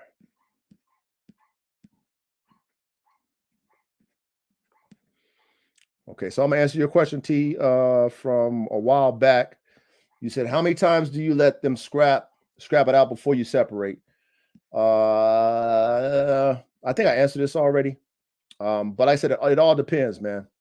It all depends. It just depends on if there is a small situation or a big situation. You know what I'm saying? What I mean by situation is if it's reconcilable or not. You know what I mean? If it's something like a little food, little aggression, I can deal with that. If it's temperament type things going on between the pack, I can't risk it, so I'll separate them. You feel what I'm saying? So, but I think I answered that for you, family. Let's see. Rocky T, big salute to your family. Welcome. He said, how much do your dogs weigh? Man, I have so many. Hey, Rocky T, I got so many dogs, brother. So you would have to be specific on which dog that you're referring to when it comes to that. If you're talking about my band dogs, it varies. You have to be specific between the dogs that you're talking about. Then I can better answer that question for you. Okay. T says, how important is the performance of a puppy? I've always thought that the gamer pups could get trained to continue the gameness. Is it even something you personally pay attention to? All right, so to be honest, I don't even know if gameness, if you're talking about gameness, I don't even know if gameness is a genetic trait, because it goes against nature in a sense. You know, I would just say gameness is I would consider gameness like the heart. Like when you say somebody has heart, you know what I mean? Like to be able to, be at the point of no return, but still have the will to fight. You know what I'm saying? That is a individual thing. I don't even think that has nothing to, this is my opinion. I don't feel that it has something to do with genetics. I just feel that it has something to do with the individual. You know what I mean? Because, like I said, you can have a litter of puppies. Not every one of them is going to have that level of gameness. And they come from two game mothers, and you know what I mean? Mother and father. So a puppy's it's all right. A puppy's performance is, to me, is not that important. It's a puppy, man. Because they'll change over time, man. Once they mature, they'll show you more stuff. You know what I mean? Like, so I would say as a puppy, it's not that important. It really isn't. You know what I'm saying? That's just my opinion. But if you feel it's important to you, don't change what you feel that works for you. You know what I'm saying? I don't put that much, credit on a puppy if it's showing me some level of performance. You know what I mean? Because I've seen it change. You know what I'm saying? I've seen other dogs who were kind of laid back show more of a, be more high performers. You feel what I'm saying? So it all varies. What's good with you, royalty methods? All right. And T asks another question. He says, do you do any formal training like bite work or game hunting with your dogs? Old heads around me tell me it ain't band dog till it's proven. Before that, it's just a mutt. Well, every dog on the planet will be a mutt in reality, because a mixed dog is a mixed dog. Let's see. I haven't put my dogs on a hog or any prey. I haven't had my dogs bite anybody. However, like I mentioned before, I know my dogs will fuck a stranger up. You know what I mean? I ain't had to train them to do none of that stuff. You know what I mean? I know my dog will get on a damn hog. It's in the genetics, or get on, another dog, or get on some prey. It's in them. So whether it's proven or not, if you're, watch this, I'm gonna keep it real with you on this one right here. If your dog loves you and a stranger comes around and there's a threat, your dog will probably bite that stranger. If my dog nuts up on a stranger and lets that stranger know that you're gonna get bit, that's proven to me. Period. Okay. If my dogs are so ready to fight each other because of attitudes, right? Whatever energies they got against each other, for whatever reason, they're ready to fight to the death. That's proven to me. You know what I mean? I don't need to have them on a hog to know. This is just me, T.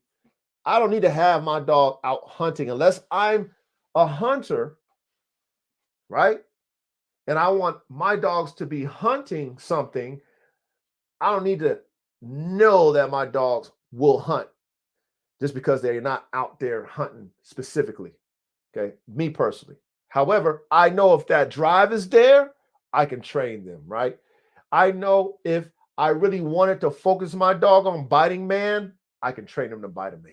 You know what I'm saying? So as long as that ability is there, that's proven to me. I don't have to have them biting the sleeve or out there doing that. You feel what I'm saying?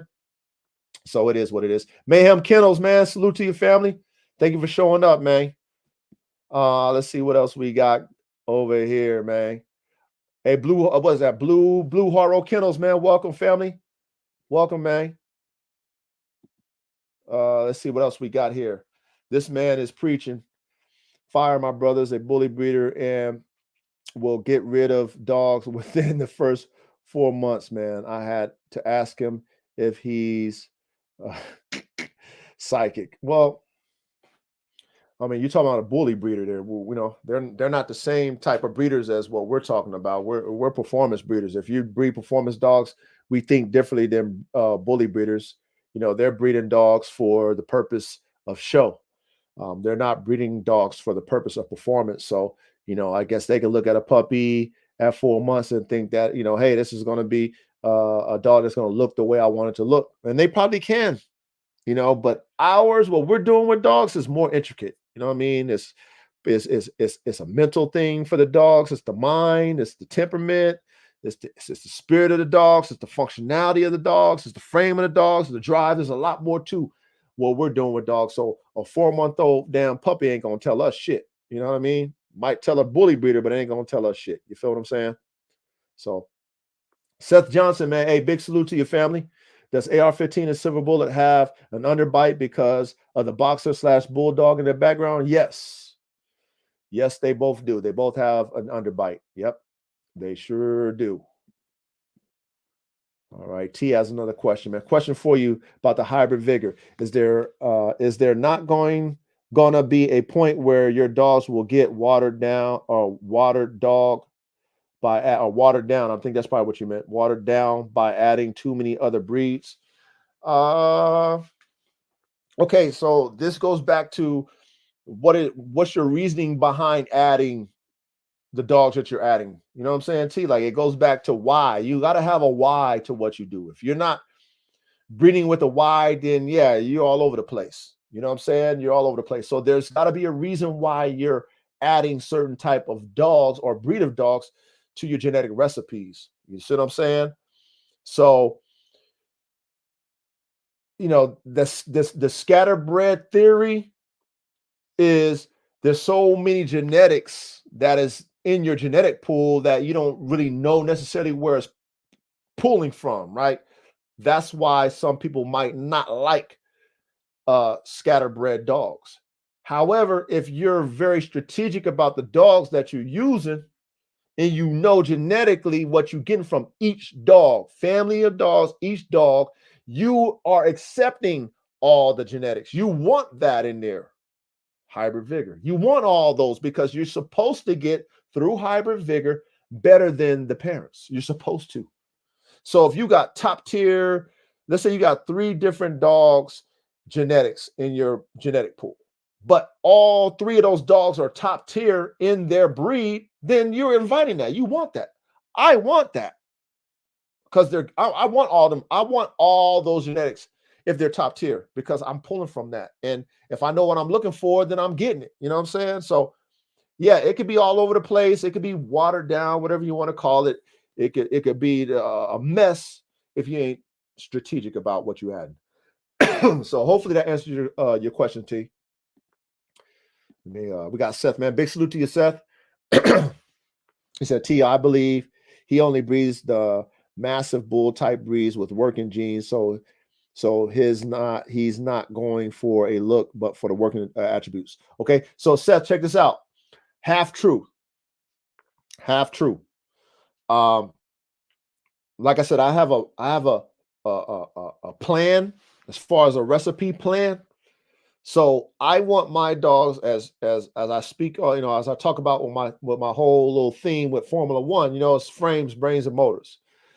So I need a complete dog from the frame up. Okay. It's like I'm building a Formula One race car. That's how I breed my dogs. That's how I build my dogs. So I'm not looking for a big dog.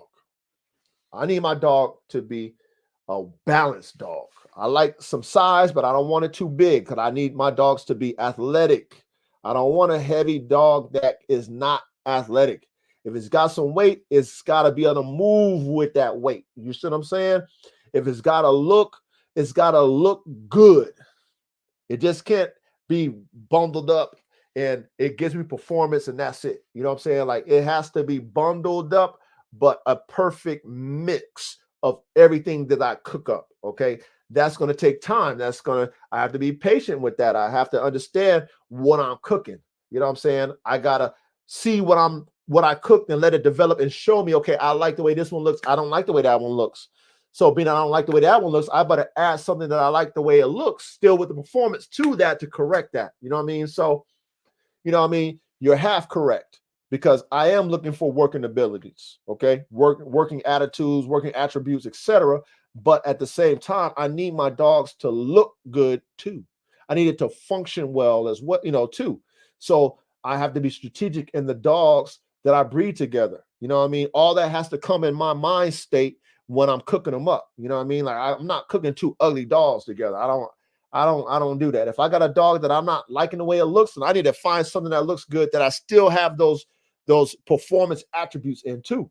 And then I'll cook them up to correct that look. You know what I'm saying? So, but yeah, I like that though. I like that. But that's half of what that's half of what I do. Okay. So Seth said, by the way, what up, coach? I was late, but I'm gonna reply it back when it's over. Okay. Salute to you, family. Hey, and thank you for showing up, man. Real talk. Real talk. Thank you for showing up. Okay. And T said, I appreciate it, man. Truly blessings, a brother with your knowledge, my man. Hey, much love and respect. That's what I'm here for, man. On Wednesdays, this is what we do. We cook it up.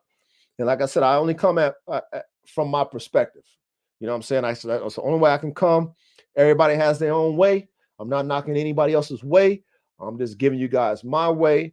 You know, I let my dogs speak for themselves. You know, I have some very amazing dogs. Man, my class of 2026, I'm excited about them. My young puppies that was born this year, I'm excited about them, and looking forward to what they're gonna be, turning into the next 2 years. Right now, I'm just, doing what I was telling y'all, man. I'm being patient. I'm analyzing. I'm paying attention. I'm watching them. I'm letting them show me. You know what I'm saying? I'm imprinting. I'm doing my puppy imprinting, which is letting them understand what I want from them. Correcting them. Developing them and stuff like that. I'm not putting too much pressure on them. I'm just, letting the genetics show me what I got. You know what I mean? So at the end of the day, when it's time for me to cook with them dogs, I can produce better. You know what I mean? Because I want to be the best at what I do. One of the best in the world. That's where I want to be. You know what I mean? But it's going to take what we talked about today or tonight is patience. It's going to take patience. You got to do it right. You know what I mean? You can't half-ass it. You can't skip to my loo. You got to do this shit correctly. You know what I mean? You got to keep your genetics, bro. If y'all not keeping your genetics in-house and cooking with it, how would you know? You're not going to know. You're not going to get the best. For me to be able to have a litter of puppies that's kept for a reason, right? And watch them grow up and show me what my genetics were and show me what my genetics are, man, that's a blessing for me as a working dog breeder, because I can use all that shit. All them genetics is at my disposal to cook with. My genetic recipe cabinet is beyond, right? It's so many things that I can do with it. So many variants that I can create with it. You know what I mean? Like I can do so much with that when you have all those genetics there, And if I want to tighten it up because I like something, I can do that too. You know what I mean? I can do so much. You know what I mean? I can do so much. Okay, Seth said, you're gonna throw some Corso blood in your program? Man, to be honest, I mean, I have something similar to a Corso with the Neo, with that Neo blood in my shit. You know what I'm saying? Because that Corso, that King Corso, Neo, Rottweiler, Boxer, what else they got in there? Maybe some Pit Bull in there. You know what I'm saying? Like I pretty much got Neo blood in my shit, if you want to keep it real. You know what I'm saying? If we want to break down the formula of a Neo, of a Corso, I already got Corso blood in my program already with that Neo Boxer combination and American Bulldog shit. You know what I mean? It's not the Neo Rottweiler. I don't got the Rottweiler in my play, but I do got the Neo and the Boxer. So to answer your question, no, I pretty much already have it. You know what I mean? With the Neo Piloted Mastiff in there. Oh, and wait till I show y'all I got some youngsters, man. I call them giraffes, man. But wait till y'all see these damn freaking. Well, I guess they would be. So it's prima donna. It's my prima donna and Roman. I call them Formula One band dogs. Um, so wait till you see these two males I got. Okay, so their dad is a Neapolitan Mastiff German boxer and American Bulldog is Roman. Their dad is Roman, and I bred Roman to his niece, right, to his brother's daughter, which is prima donna, right? We talked about her, and she's a Neapolitan Mastiff German boxer American Bulldog game pit bull. So she's got the pit bull in her. So I bred them together, and I got these damn giraffes. You know what I'm saying? That's why I call them two boys, man.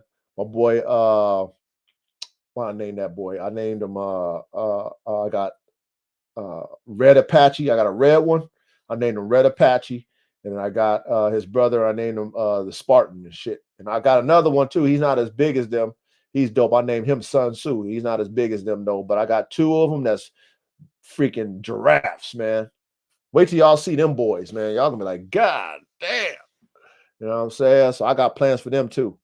RKBB, man. Big salute to you, fam. Yeah. Okay. Seth said, I know a dude with a APBT/rock and Corso Cross. It's Rowdy. Okay, that's what's up. That's what's up.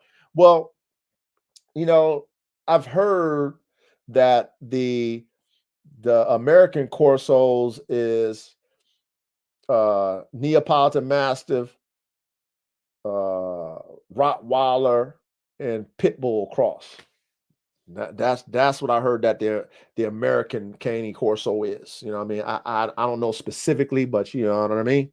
Yeah, Manny, big salute to you, Manny. Hey, how's your dog doing, Manny? How's your female doing? You know what I mean? How's she doing with your boy?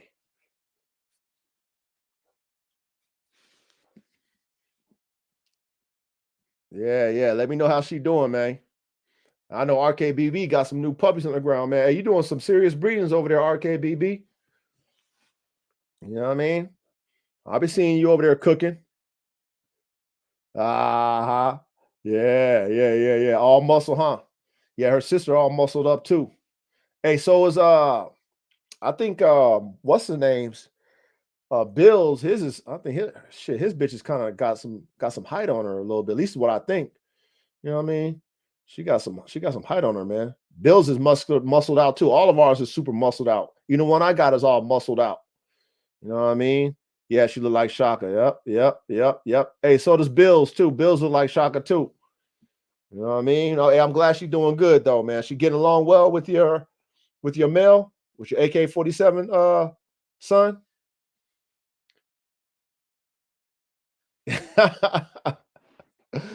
Oh, that's good, man. Man, God is good, man. I'm glad they're doing well, brother. You know what I'm saying? Yeah. No, we cooked up, Manny. We cooked up. You know what I mean? If you missed it, man, hit that rewind button. You know, I just dropped some game. You know, I know not everybody gonna listen, but at the end of the day, you know, that's all I can do is I can just drop the knowledge. You know, if y'all pay attention in class, y'all pick it up, y'all apply it. You know, you might come back to me and say, man, hey, coach, I appreciate that, man. You know what I mean? That shit worked what you talked about, man. I appreciate y'all you giving me, the game. Because a lot of guys ain't gonna give it to you raw and real because they don't want to, a lot of times they don't want to see you win like that. You know, why would they tell you the truth? So you can outdo them. They don't want that to happen. You know what I mean? They'll tell you that, oh, it only came this way, it came that way. Oh, you can only cook it up this way and cook it up that way. You know what I mean? They ain't gonna tell you the truth. It's kind of like how the bully game, you know what I mean? When I got into the bullies earlier on, I was under this impression that it was bred a certain type of way. I was really under the impression that they bred these dogs a certain type of way, you know what I mean? The right way, bully to bully, you know what I mean? And I quickly, as I got deep into this stuff and started paying attention to different breeders and then starting to see these certain breeders break up and, not being have dissension and beef and all this stuff. And then they start telling on each other and come to find out they motherfuckers been out crossing the whole damn time. paper hanging the whole damn time to make these dolls that we love. Man, I'm like, you know what?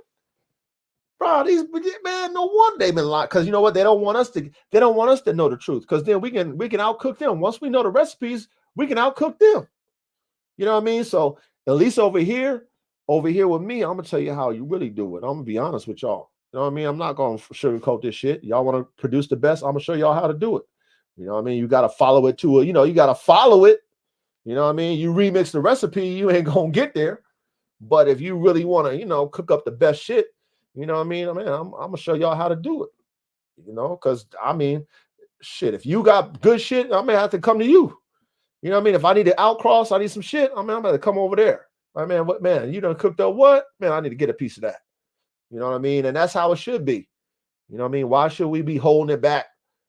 You know what I mean? From our other dog man brothers. Shit, if you produce something good, I want some of that shit. You know what I mean? So much love and respect. Okay, Manny says Zion blew up. So anyway, Manny's one of my brothers, man. You know what I mean? So, he supports me, one of my subscribers.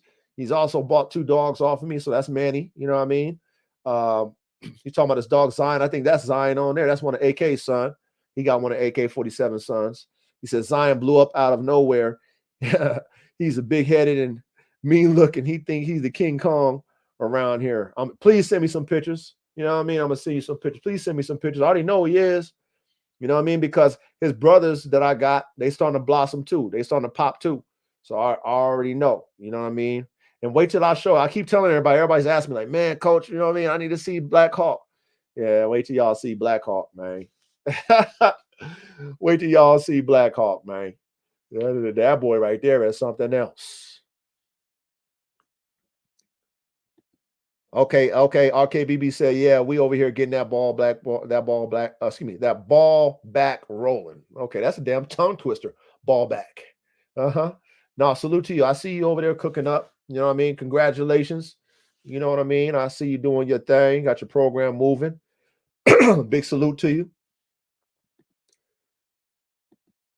Okay, Seth Johnson said, a bulldog breeder told me if you keep breeding bully to bully, it turns back into an APBT. Man, I don't know. Because that's how they keep them dogs looking a certain type of way. They have to inbreed and line breed to keep them dogs consistent in that look. So I don't know. You know what I mean? I don't know. I don't know if that's true or false. I can't concur that, but I know if you want to keep a certain type of look, you got to keep inbreeding. So, but it could be. I can't say yay or nay to that one right there. But I know for you to keep that shit the same, you got to inbreed it. Live your life, dogs. Big salute to your family. You know what I'm saying? If you missed it, you already know, hit that rewind button, man. We cooked it up something real nice. You already know how we do. Some dudes just hate to see the other. Hey, facts. Some dudes just hate to see other fellas win. Facts. You know what I mean? Like they stay hating on AK-47 Chopper, man. But they love him. That's why they hate on him, man. He gets so much attention. That's why they hate on him, man. They really love that boy, man. That boy a freaking nature, man. But that's what that's what they do. They don't want to see you win, so they try to knock you down. You know what I mean? It is what it is. It comes with the territory. Sometimes you got to check yourself if your program ain't moving forward. Well, what are we doing for this? Hey, what are we doing this for? Facts, RKBB. Facts. And that's why you got to be patient, right? That's what goes back to what we talked about tonight. That's why you got to be patient, man. You know what I mean? Because sometimes your program might not be moving the way you want it to move. You know what I mean? What, you going to scrap it? You know what I mean? Quit? No, you got to be patient. You might have to you got to call an audible. You got to change some shit up. You know what I mean? So that's necessary when you're doing these damn dogs, man. Patience is a virtue in these dogs. If you ain't got patience, man, hang it up. Hang it up. Yeah, hey, check the recap. Also, if you missed all the other ones, RKBB, man, we on episode 38. You know what I'm saying? So if you got the time, man, plug in your headset, man. I be dropping jewels, man. Straight up. The classroom is epic. You know what I mean? Epic. So yeah, if y'all ain't got no other questions, you know what I mean? Ask your questions now, hit your little comments now. You know what I mean? While I'm going through everything. But if not, I already know. We can wrap it up and what I'm saying, get ready for next Thursday. I mean, I'll see, I'll get into my bag mentally and see what we're gonna cook up, next Thursday. But this is that series that we had, what I mean, on patience. What I mean? Check out that other one when it comes to your working dogs. If y'all missed that one, go click that one. That was I think that's episode 36. Go check that one out. Understand how you got to be patient with these dogs too. But when it comes to this program and building a top tier one now, I mean, I don't know, that's the level that we playing at over here. We doing top tier type shit. We ain't doing regular shit. We ain't doing average shit, below average shit. We trying to make the best of the best every time. If you're not thinking the way that we talked about tonight, then hang it up, man. Hang it up. I mean, you wishing upon a star if you ain't thinking like this. You know what I mean? Period. You know what I mean? So let me see. My man Seth said, what you say last week, a lot of blood, sweat, and bullshit. It's facts, man. In this dog game, Seth Johnson, it's a fact, man. It's a fact, brother. When you live it, man, you can be a witness to what I'm telling you when it comes to that blood, sweat, and that dog shit. You know what I mean? It's facts. Every day, ain't no days off. This shit ain't easy. Man, it ain't easy. You think you're gonna come in this game and then and just come in this thing and hit a home run out the gate? Wishful thinking. I promise you that. Shit, I promise you that. RKBB said, you already know I'm about to hit them books and study. I call it the library. Facts, all that, man. And that's what I'm here for, man. That's why I'm the coach, man. You know what I mean? That's why I'm the coach, man, aka the dog guy. Because I'm here to give back. I want to see everybody win. And if I'm pushing at a level, I want to help you guys push to a level. Why not? We can all get it. You know what I'm saying? We can all be the best at what we do if we help each other. You know what I'm saying? Don't sugarcoat shit. It is what it is. Got to know what your plans are for Snow White. Okay, so right now, Snow White, she's shedding right now, man. I'm about to show you Snow White. She's 2 years old this year. She look good, man. That bitch, that Kangaroo bitch look good, man. Straight up and down. So y'all know she going to AK. I don't know if you know that T, but she's going to AK, man. As far as that's going to be what I'm using her for is, taking her to AK. I don't know who else I would take her to in the future, but she's definitely going strictly to AK. The vision for that for me would be more of a guardian, more of an advanced guardian type dog, livestock and family guardian. At first I was thinking more of a double XL bull herder, but she don't have those Malinois tendencies. You know what I mean? She's not like a Malinois in her demeanor. She is more of defensive type. She's a guardian dog, man. She's not offensive. She's not, this one to just, she's not high strung one to just bite on shit all the time. She's about that business. Other than that, she's pretty chill. You know what I'm saying? She's chill. But she looked good, man. I'm gonna show y'all her. You know what I'm saying? I'm gonna get everybody. We gonna have some content coming. You know what I mean? Even on the YouTube, y'all gonna get more of the vlogs is coming back. Now that it's getting nice. Now I'm getting my area, my training area all cleaned up and shit like that. I live on 6.5 acres, man. So not only do I got 30 plus dogs to take care of, I got to do all the yard work and all that shit, man. So there's a lot of work that I got to do every day, man. So I'm trying to do everything in portions, but you guys are gonna be seeing more of the dogs and more content and all that good shit, man. So yeah, Snow White, man. That bitch is beautiful too, man. I love Snow White. She a beautiful bitch, man. Good temperament too. Such a loving dog. That Kango, such a loving dog, man. But she really about her guardianship though. She don't play. She don't play with it when it comes to outside energy. But other than that, man, that's a sweet dog, man. Beautiful dog. So yeah, that's AK's bitch, man. By the way, T. What my man said. Man, he said he heard to AR-15 or the Man Stopper. Okay, so what are you saying as far as Snow? Okay. I got you right here. I got you right here, Manny. Snow White to AR-15 on the Man Stopper. That's what my nephew said too, man. My nephew said the same thing that you said, man. He's like, man, you should throw Snow White to AR.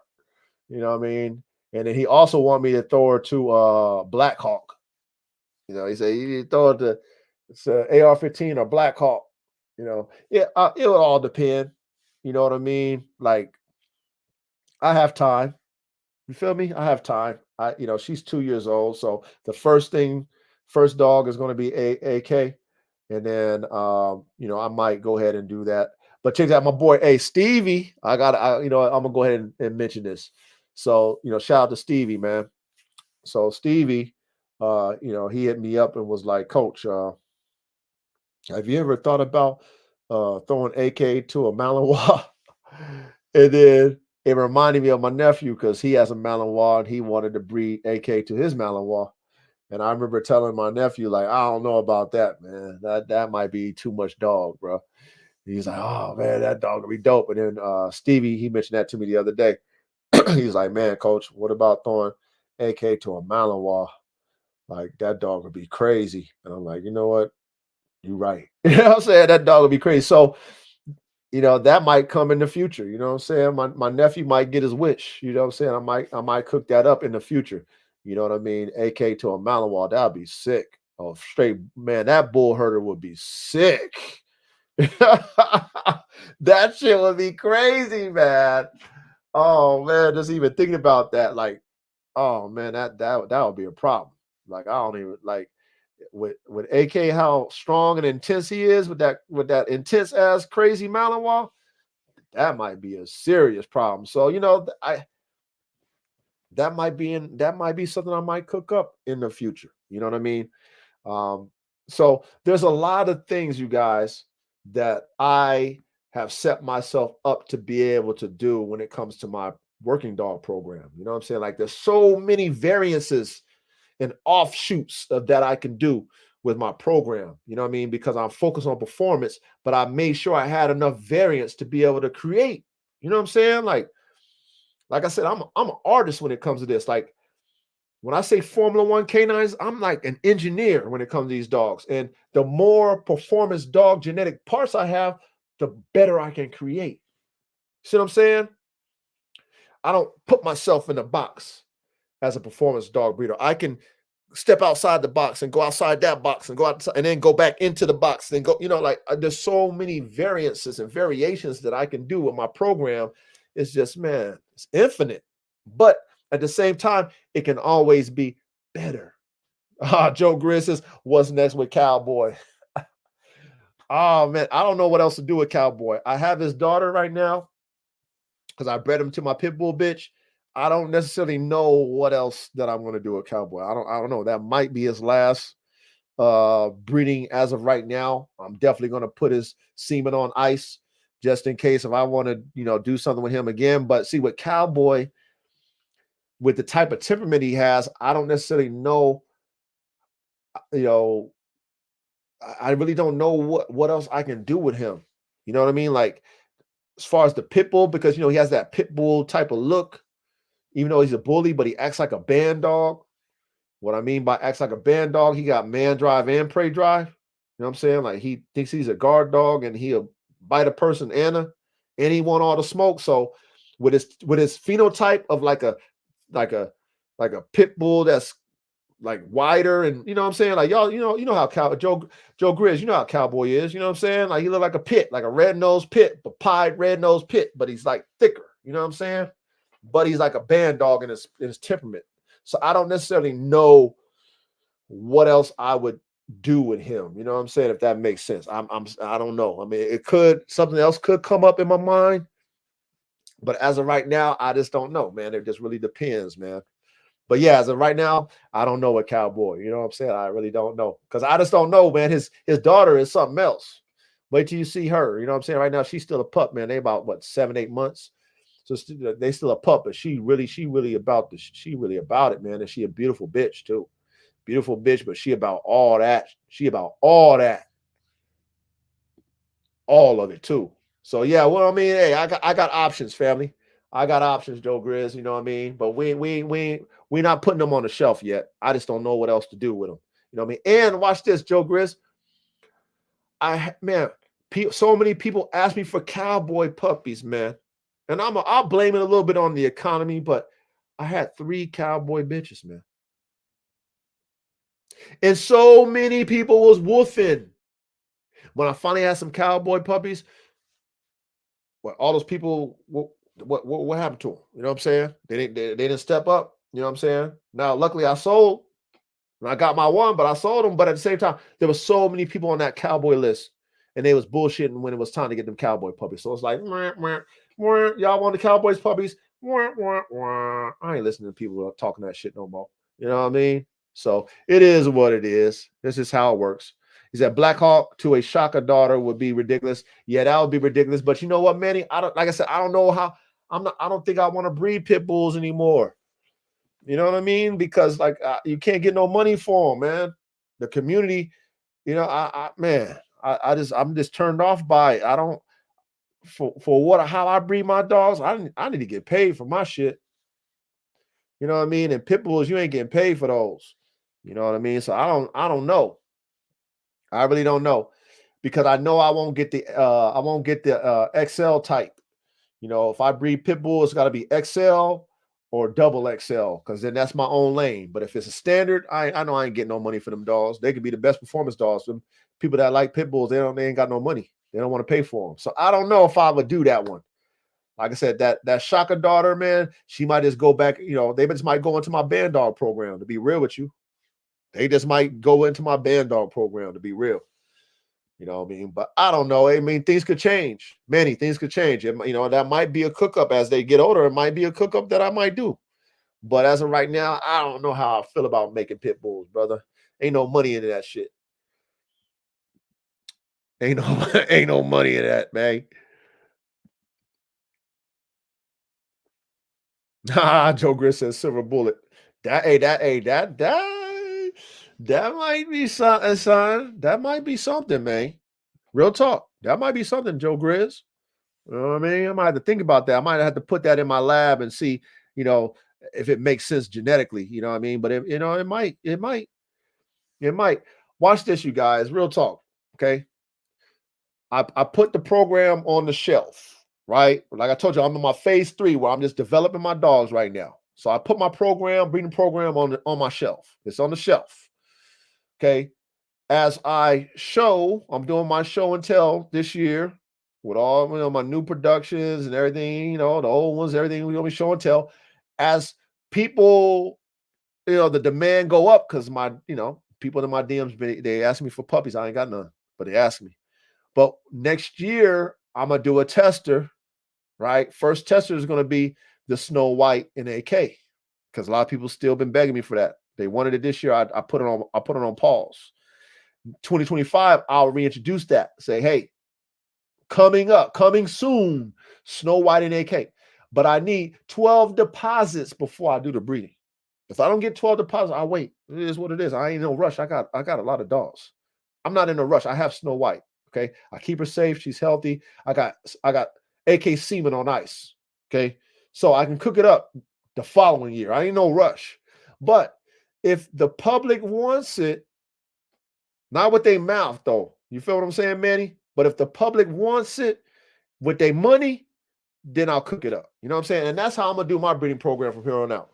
If y'all want some top tier shit and y'all serious, and y'all been following me like, yo, coach, I need some of that. And y'all got y'all money right, then we get the deposits. And the deposits come, then I'll cook it up for y'all. I'll cook it up for y'all. Because at the end of the day, I have my dogs. I told y'all before, I only want 2. I only want 2 breedings. That's a Snow White one in AK and AK and Silver Bullet. That's the only ones that I want. Other than that, I'll just collect all my studs. I told y'all, I'll collect all my studs on ice. Okay. I'll, let my females retire, the ones I already got. And if I need some, I'll cook me up something for myself. But other than that, man, if I ain't get my deposits, man, I'm not cooking up. You know what I mean? Because my genetics is too valuable, man. I'm not doing it like that no more. I played that game. I hit my goal. I got dogs all over the world, all over the United States. You know what I'm saying? I'm burnt out. I'm burnt out from selling dogs. You know what I mean? I'm burnt out. Okay. However, I will cook it up if I get my deposits. So you never know what I'll cook up once the deposits come. You know what I mean? That money come, I'll cook it up. I got the dogs, I'll cook it up. But I ain't cooking it up just because, like, okay, yeah, we want it. I ain't doing that shit. This is hard work. You already know that. This is hard work, man. What did T say? T says, how many times will you breed a bitch before you retire her? Shit, man. I mean, 4 times. I'll go 4 times. Yeah. You know what I mean? 4 times to me will be Hall of Fame. If I breed a bitch 4 times, she go on my Hall of Fame. You know what I'm saying? 3 times she solidified, but Hall of Fame 4 times. So I'll go as much as 4 times, depending on, you know, how valuable they are. 4 times. But 3 times is my average. Like, you know, I'll give a bitch 3 tries for sure. You know what I mean? But 4 times will probably be my max, unless she's just a you know, superior producer. Then yeah, man, I might you know go more than 4 times. It just all depends on how great a producer that bitch is. If she's a great producer, I'll keep going, you know, until she can't. I bred a female at 9 years old, a 9-year-old bitch who produced Africa Shaka. My bitch Buffy, she produced Africa Shaka, Tiny, all them. You know what I'm saying? Jaws. She was 9 years old. You know what I mean? I bred her 3 times. She was bred 3 times. But she was 9 at her last litter. So I mean, shit. Depends on the bitch. If she really is a producer, I don't know. I might go even more than 4. It just depends on the bitch, though, T. If that makes sense. So yeah, you know, hey, so many things that I can do, you guys. You know, when it comes to these dogs, I'm blessed. You know, I have everything that I need. I can, you know, I can really cook up some shit, y'all. Like really, and stuff that will dogs that will blow your mind. And I'm thankful that I'm able to do this phase 3 and take a break. Because you know, now y'all get to see. You know, some of you guys have my dogs, like Manny and Bill, you know, and others, they have my dogs, so they're seeing it for themselves. But now I get to see too. You know what I mean? That these, you know, these productions, you know, and then I get to show y'all too. And that's just gonna have everybody that's been wanting them even more. You know what I mean? Like, oh, I should have jumped on it, you know, like they've been in my DMs. Coach, when you gonna breed them? Coach, when you gonna do that, man? Man, I'm not. I'm taking a break. You know what I mean? I don't know when I'm breeding again, you know. But when it shifts again and things move in the direction that I need them to move, where it comes to people are talking with their money, then I'll cook. You know what I mean? I'll cook, and then now we can do business. You know, now I'll give the dog man the dogs that they want. But how I'm going to make people really step to the plate is when they get to see these productions that I got. You know what I mean? That I'm going to be showcasing this summer. You get to see them. You know, Manny got one. You know, Bill got one. You know, y'all's are still young. You know, I got who's of age? I mean, I got what? Draca. She's gonna be 3. I got Big Shug, Ox. They're gonna be 3. Man, them dogs is amazing. And that's going to let people know, like, yo, man, I should have got one when Coach had them dogs on them promotional prices. I should have got one then. You know, damn, I could have got one of those. That's what y'all gonna say. When y'all see Black Hawk, y'all gonna be like, damn, I should have got one off that litter, man. Damn. You know what I mean? Salute to all the ones that got they AK them XL Pitbull Dracos. Salute to all y'all. Salute to all the guys who got them AK-74 band dogs. Salute to all y'all. You know what I mean? But you know, I'm gonna be showcasing them dogs this year. And y'all can see. Y'all can be like, damn, oh man, I should have got me one of those. Well, y'all will have a chance because you know, when I open up the lab again, you know, just make sure y'all money's right and y'all can get you some. and then y'all get to have one of your own, and then shit, y'all get to see why I feel like I'm going to be one of the best in the world when it comes to these top tier level performance working dogs, because I really take this shit serious. You know what I mean? Hey, it's facts. Joe Grizz, it's facts, man. Blackhawk the real deal, man. You know what I'm saying? Blackhawk is the real deal. Blackhawk is okay. How would I describe Blackhawk? Blackhawk is AK. Blackhawk is AK that he's like a okay. I gotta describe him correctly. You're gonna see him, but I'm trying to let you understand who he is as a whole, as a dog, though. He's like an AK version of his mother, Holy Spirit. Okay. What that means is he's intense, fast, right? Athletic, like just like AK, right? But he's on kill mode like Holy Spirit. Like he's a real bulldog like Holy Spirit. You know, he's a beautiful dog too. Beautiful black with AK's eyes. He got the gold eyes like AK. Black. He's tall. He's long. You know, AK got that bone fetish. AK got a bone fetish, right? He got to always have bones. And Blackhawk got a ball fetish. He got to have like a Kong or ball in his mouth at all times. But see how AK can tolerate other dogs?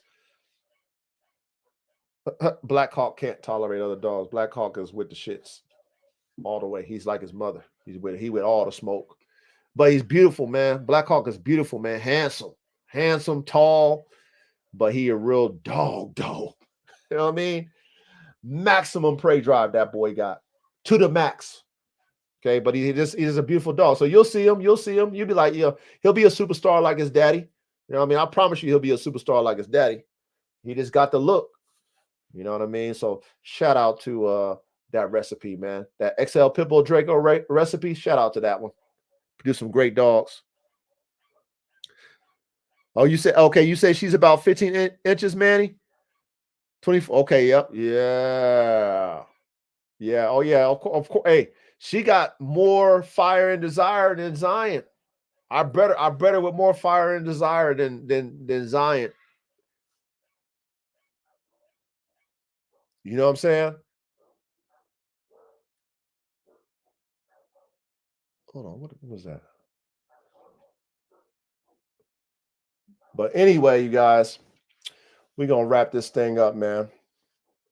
So, hey, I appreciate it. Let me give y'all a shout out before we close out, man. Let me give y'all all a shout out before we close out, man. We had a good show tonight. I appreciate everybody, man. We're going to go down the roll call again. Pole position, Duro Ricio, man. Big salute to your family. I appreciate you. You know that, Duro. I appreciate you. Jerry Hurley, man. Big salute to you, man. I appreciate your family. Big T, man. Thank you for showing up, man. Hopefully you show up again, man. Great questions, man. Great feedback, all the shit, man. I appreciate you, brother. Bill, thank you, family. You already know I appreciate your support, man. I really do. Carolina Blue, you already know how I feel about you, brother. Thank you for showing up. I appreciate all your support. Showing up, man. Thank you for showing up again, brother. I appreciate you, man. Much love and respect. Joe Grizz, man. Welcome, man. Hopefully you show up again. I don't know if this is your first time or not, man, but I appreciate you showing up. Big Steve, thank you, brother. You know what I mean? Thank you, man. Thank you for showing up. Thank you for your support, too, man. I appreciate you, man. Jerry Hurley, man. Much love and respect to you. Appreciate you. Young Ready Red. Big salute to you. I appreciate you, man. Much love and respect. Rocky T, man. I don't know if this is your first time showing up, but if it is, thank you for showing up. Hopefully you show up again every Thursday night, man. You know what I mean? 6:15 PST, man. Appreciate you, man. Royalty Methods, big salute to your family. Mayhem Kennels, man. Big salute to your family. Thank you for showing up. Blue Pharaoh Kennels, man.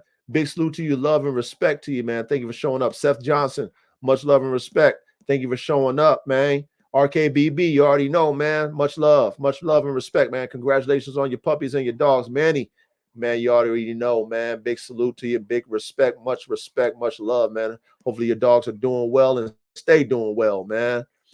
Other than, hey, live your life, dogs, man. Welcome, man. Thank you for showing up again. Always love your support. Appreciate your support, family. And as we always do, man, we gonna wrap this thing up, man. I appreciate you guys, man. I really do. Hopefully you guys show up again next Thursday. Any type of comments and stuff like that you guys have, man, put it in the chat. If I'm not gonna answer you right away, I'm gonna answer you afterwards, man. So don't get discouraged. Don't think I'm ignoring you guys. I just be caught up in my thoughts. I want to finish my thoughts. After that, I'll be in the chat with y'all, man. So again, I appreciate you guys. Go back in time, man. Go back to episode 1, man. Plug in your headphones, get the game, man. Always can learn from it. Run it back again if you heard it. It's always something that you might have missed. Take your notes, apply the shit, apply the stuff that we talking about, because the stuff really works, man. It really does, though. But I appreciate you guys. I respect y'all. I love y'all. Until next Thursday night, I'm out.